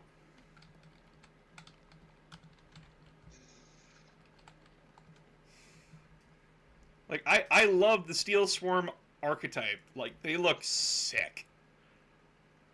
Like, they're bugs and fiends, and they just... Ooh, I love them. They're fun. Fun little bugs. When I graduate, when I ever move towards Dark Worlds myself, I didn't like them at first when I first saw them. After trying them a couple matches, they just synced with me. I fucking loved it. I love their fucking art style. They just look cool as hell. Oh, someone asked me, okay, I'm a bit intimidated by Masked Heroes just because I'm not familiar with them. What are E-Heroes using to fuse these days? Okay, so Elemental Heroes kind of all got lumped into one group. So, like, whenever you see Hero, it's always going to be capitalized H-E-R-O. And Heroes have multiple fusions right now. There's Miracle Fusion, which is banish stuff from the graveyard or field, and then you can bring out a monster. Parallel Dimension Fusion, which is you take monsters that were banished and throw them back in the deck to fusion summon. There is the Destiny Hero fusion cards. Like, there's two of them. There's the trap card and the spell card. Then there was the Masked series, which is specifically you have to choose an elemental. You have to choose a hero with a typing, so dark, water, fire, light, whatever. And then you play the Masked card or the Masked Fusion 2, which the second one you have to discard a card for that to work. Both of them were quick play, so you can play them at any time. And then those brought out fusions. The modern one. Then there was Dark Calling, which is like, when you look at it, you wouldn't think it's a hero card, but it is, because it only works on evil heroes. Heroes got a lot of fusions, is what I'm saying here. Aren't they like the second most fusible deck out there? They're the first. The second one is Gem Knights. Okay. Really Gemini Knights? I thought it was like Shadal or something. Nope, Gem Knights are the fusion-based deck. Shadal's only have like 2 fusions. No, their whole thing is fusion. No. They have like 2 fusions that matter. Oh, I see what you mean now. Okay, my bad. Sorry. Yeah, no, like really, they only have one now with El Shadal Widna, which is just like, you and your opponent can't play Yu-Gi-Oh! Now, fuck off.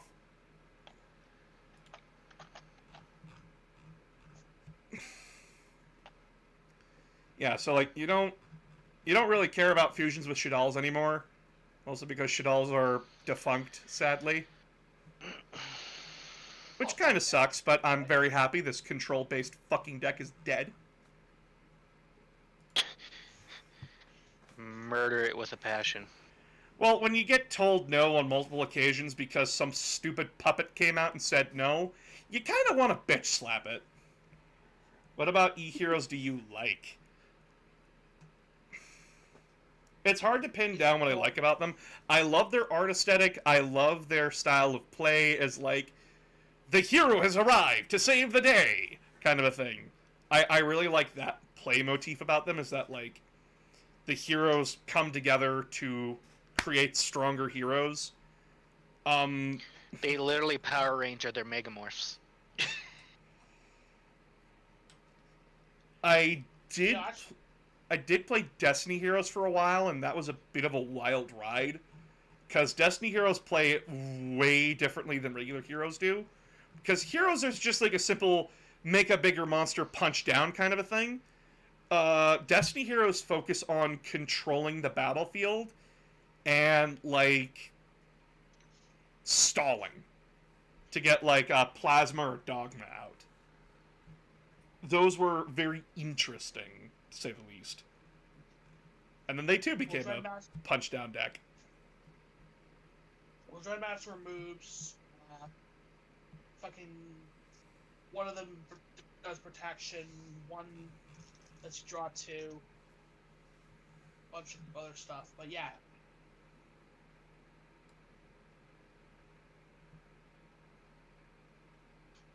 Oh god, they got Jet Synchron off the ban list. Oh god, no. Wait, what? Jet Synchron is off the ban list. Oh god. Oh Christ. I'm not ready for that. Oh, Is Dandelion? Jet Synchron part of like the junk deck or whatever it was? He's supposed to be. Yeah. He is, but most people use it to basically freaking swarm with tokens and then fucking bring out bigger monsters like fucking Borreload and all them. My brother has no idea what that is. I couldn't really sleep, so I'm awake now. Hello. Good night. Hey, boss. Welcome to the world of the living. Thank you. We're just talking about Yu-Gi-Oh right now for like the last little bit of stream. Why are the Dragon Rulers still banned? They're completely fucking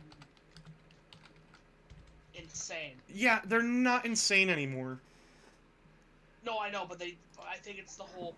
It's cards in your hand or graveyard. You can banish a total of 2 Earth and/or Dragon type monsters from your hand or graveyard, except this card. Special summon this card. During your opponent's end phase, this card was special summon returned to the hand. You can discard this card and 1 Earth monster to the graveyard, then target 1 monster in your graveyard. Special summon that target. This is literally like every modern deck that's out right now. You could literally take these cards off the ban list and nothing would happen.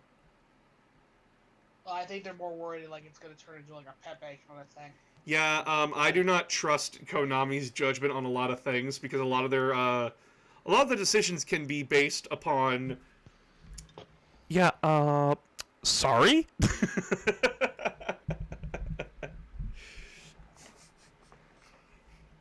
We decided to ban this card because of its overpowered nature in that it can break a game state in half.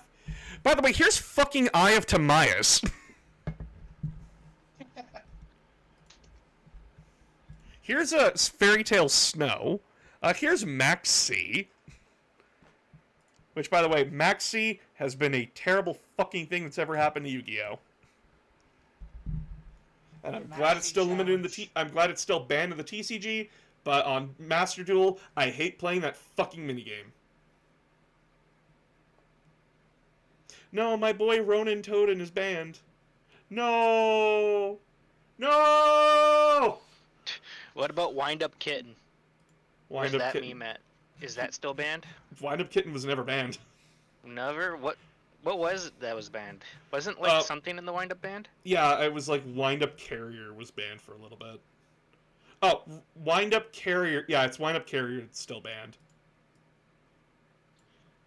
What? Why is Wind Up Carrier banned? What does Wind Up Carrier do? Also, it's a fuck you, freaking- the second you brought up Wind Up Kitten, my Google search was asking about it. Once per turn, you detach one X item zero from this card.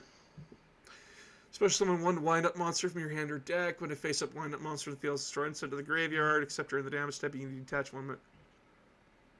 Seriously, you could take this card off the ban list and it would do nothing. They probably forgot about it. Probably, I would not be surprised. Stratos stayed on the ban list for years before it got off. There's actually, believe it or not, there's actually a hashtag for it. I remember the hashtag, don't say its name. I'm not going to. Good. Oh, hey, Lunalight Tiger got limited. Yay! Oh, come on. Come on, really? What's wrong with Lunalight Tiger? Oh, no, How I'm many- saying that.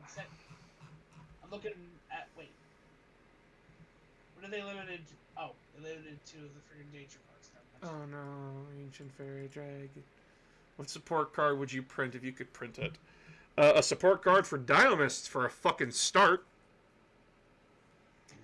I want my Dynamists back, but there's literally no support card that I could think of that wouldn't be broken. It's kind of that thing where when Yu-Gi-Oh! Prints support cards, they either do nothing at all or it just says win on the card.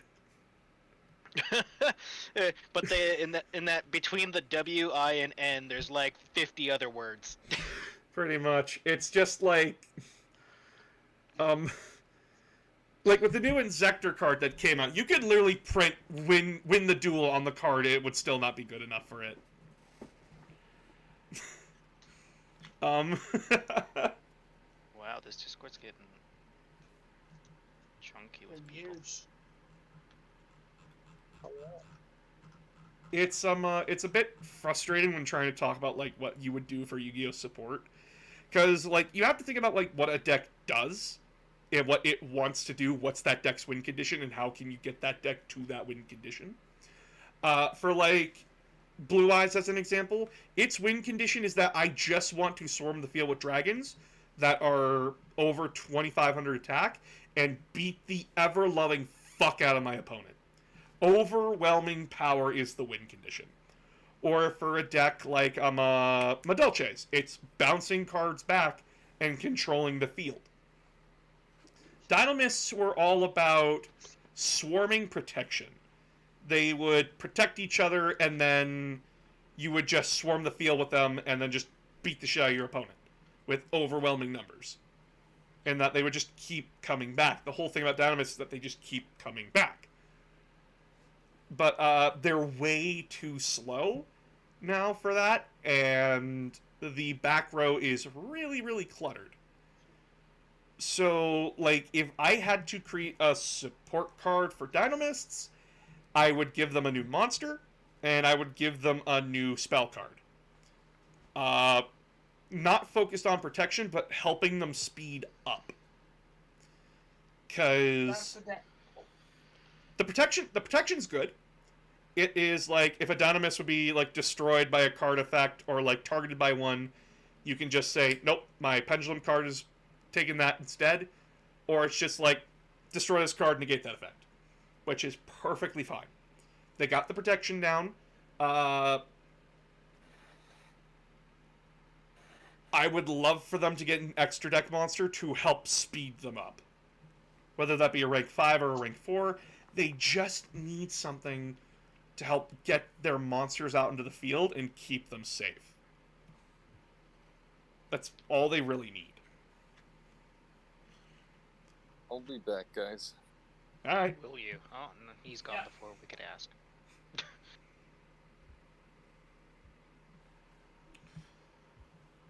But yeah, like,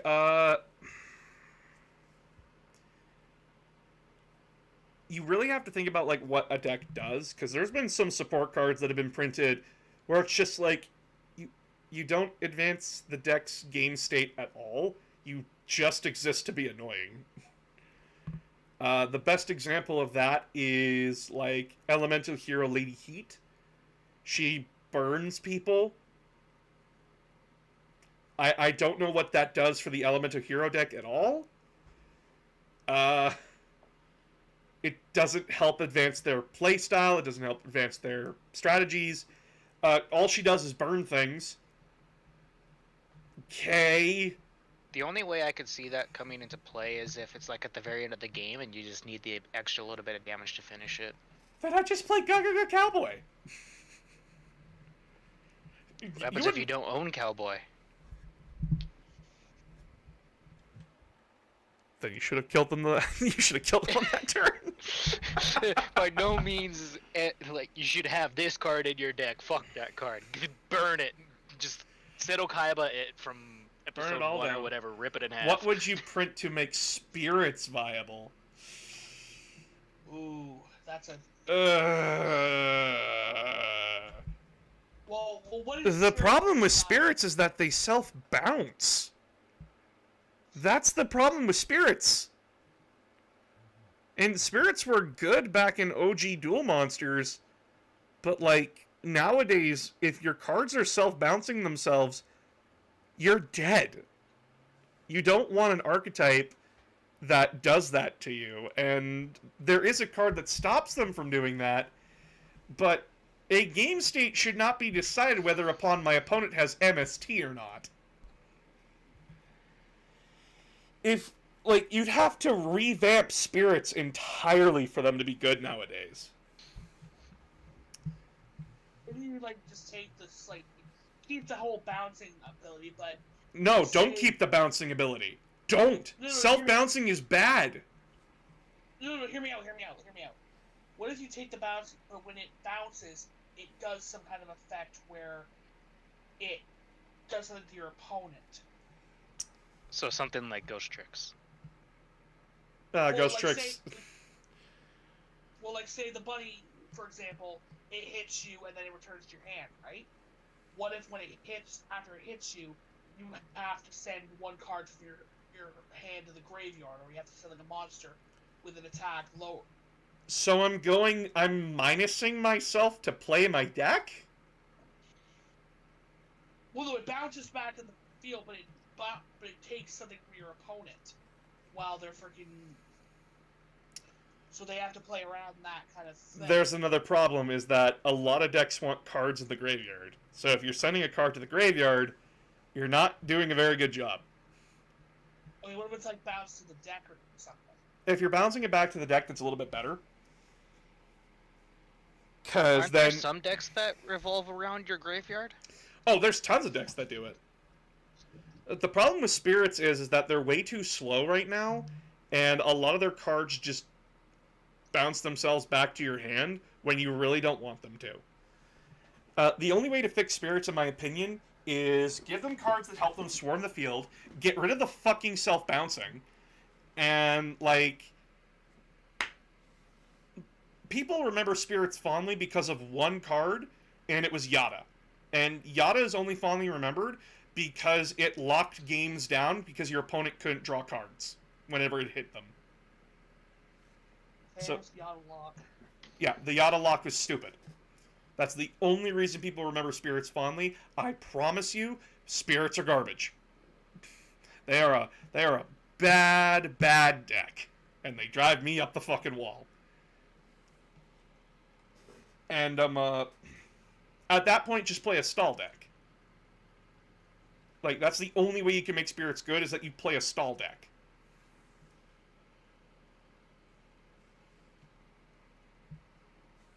Oh my goodness. Cover Scott Gimmick puppets aren't freaking good. How dare you talk shit on gimmick puppets? What, you don't like the horrific mannequins? The things that I gave don't me like nightmares every time I opened up a pack for Yu-Gi-Oh? Fuck dolls. Mannequins, fuck them all. Burn them all. They were actually a decent deck for rank 8s. I just don't like them because they're freaking creepy. Yeah, they're creepy. It's a bad day when they fucking when those cards are out in the field. But yeah, when you're constructing support for cards, it's a fine balance of trying not to make that deck broken. Oh, also Dusty, thank you for the raid. It's a fine balance on that. Like, the best example I can give for really good support for a deck was Blackluster Soldier. Blackluster Soldier got a few cards that based around using 2 specific versions of Blackluster when they were a kid, and then sending those to the graveyard when summoning your bigger Blackluster Soldiers. That was decent support for him.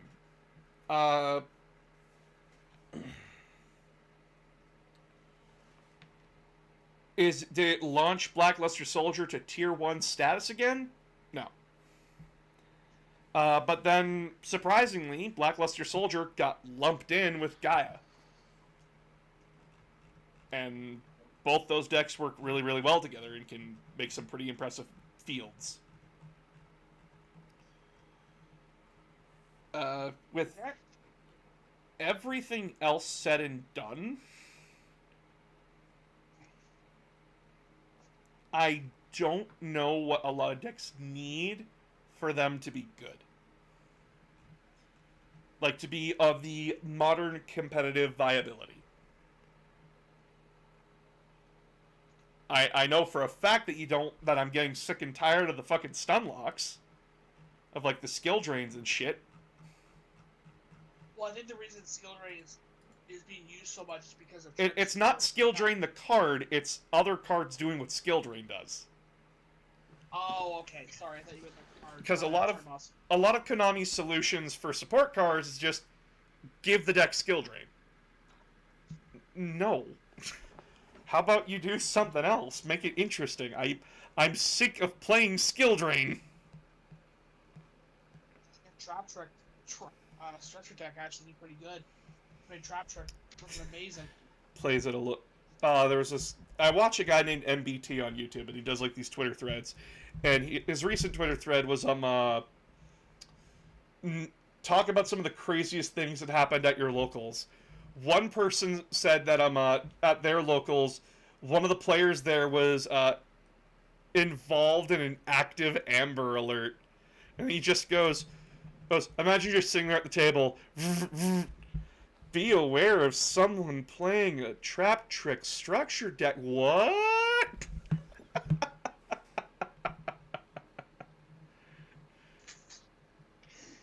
Oh my god.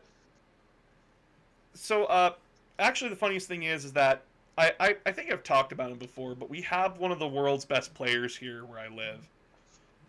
And he is an absolute fantastic lad. North? Yeah, North. He is a fantastic lad. I love him to death. He is really funny, and oh my god, he will style on you in Yu-Gi-Oh! And it's not even like it. This man will style on you and make you quit playing Yu-Gi-Oh! Because like this guy unironically went into a regional with Penguins and came out in the top 10 with Penguins. No, you're bullshit. I'm not. His favorite deck is Penguins. Kronk from Yu-Gi-Oh! OG would like to know your location.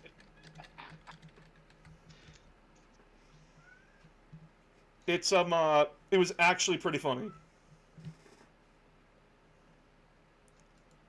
He showed up with Penguins, and the main deck player for Penguins was Nope Penguin. And he just stared at his opponent, said, "Get fucked," and went from there.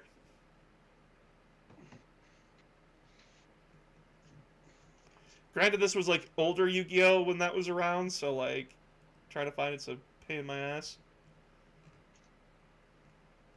But yeah, Penguins got some. yeah, Penguins are getting new support now with like a D&D style thing. It's really, really cute. They actually finally created a Penguin torpedo and even Penguin sword now too. I only care about Penguin Brave, Penguin Cleric, and Penguin Ninja. Those are the only penguins I care about. I'm just for some reason, I'm just imagining Boss just freaking looking like Nightmare Penguin, and just as he's dueling, he's just making nice puns at his opponent. Ah, penguins. They're fun. They're interesting. I think Frog from Where's my turtle deck? Where's my fucking turtle deck? I want a turtle-based archetype. Where is my turtles? We have so many turtles, but we don't have a fucking deck for them. We got, like, Pyramid Turtle. We got Crab Turtle. We got Gora Turtle. We got Jar Turtle. We got Catapult Turtle. Gem Turtle. I want turtle. Actually, what would a turtle archetype look like, I wonder? I want them to be entirely defensive and that my opponent can't do anything to them because they're turtles. Hide in the shell. Hide in the shell. Okay, what about this? You can only summon them in attack mode, but when they're attacked, they switch to defense mode, and their defense gets a boost based on who's attacking. You play them face. You make them a flip deck. Make them a flip deck. Flip-based archetype with funny effects and swarm the field with funny effects. Leave turtle just destroys all monsters. Water turtle destroys back row. Bring back Island Turtle. Bring back Island Turtle Turbo. Boss wants tears. I want turtles. Fuck you. I got my penguins. I got my frogs. Where are my turtles at? Fuck you, Konami. Fuck your Dark Magician. Fuck your Blue Eyes White Dragon. Fuck your Galaxy Eyes Dragon. I want turtles. And I will rebel every time I don't get turtle. Oh, there's what? Okay. What? What? Oh, sorry. I'm.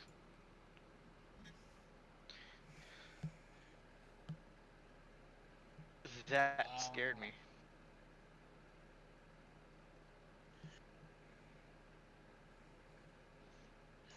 You know an interesting archetype that just for shits and giggles? A platypus freaking archetype. Hey, the platypus archetype! Dr. Doofenshmirtz is just an equip card. Oh, Or he's the fucking boss monster Disney for the would deck? sue. Island Turtle Retrain, and that's also a field spell. Island Turtle field spell! Let's go! Let's do it! Fucking Turtle Island, it's Island Turtle. And they just have, like, nothing but turtles. Harry the platypus there? No, that's my cousin. He's a barbarian. He's a fighter. What is He's a happening? monk, pretty much. Alright, well, I'm gonna call the stream here because I'm hungry and I want to eat food. But, I just had breakfast. Damn. pay attention for Sunday. I might be doing something with TPK on stream here on Sunday. So, Wait, Sunday for you? How the hell? It's Saturday for me. you all have a... You all have No, a today's Friday for us. Oh, So we're we're a little behind you. oh yeah, one day in the future. Australians are just. God, you didn't just tell us fine. about... God, you could have warned us about so many things that happened. You're fucking in I the know. future, and you couldn't tell me that my heart would be broken. I'm Piece sorry, of shit. Look, I know we break time stream, but come on. God, you could have told me that Mighty Number 9 would have been bad. Jesus, what is wrong with I know. We should have told you that Treasure Planet was a flop, but No, But Treasure it's still Planet's a treasure. fucking banger. I will stab you in the dick. agreed. It is one of my favorites. It is a great movie, and it should have gotten the love it deserves. It should have had a sequel. Like, it was gonna have a sequel, but no. But no. Talk No, shit on it- my fucking boy Treasure Planet, and I will stab you in the dick. Disney had to just come in and be like, "Oh, you want to make a sequel? Fuck you! Here, have a freaking Have a freaking live bear." action. I wouldn't mind that. I don't care how botched it will be. I will watch it. You know what? I think I could see a live action version working pretty well. I'm fine with an As long as they don't- Atlantis. I'm fine with Atlantis and fucking Treasure Planet getting live action remakes. But I'm gonna end the stream here. Thank you all so much for watching. Please donate to the stream. Please donate to the Patreon. So on and so forth. I need to eat. Please and thank No, you. you don't. I am not Bob's the all-encompassing being, brother. Bob's looking very skinny. I'm getting skinny, boys. I'm getting skinny. I'm not No. eating as much. I only can afford McDonald's one day of the week. No.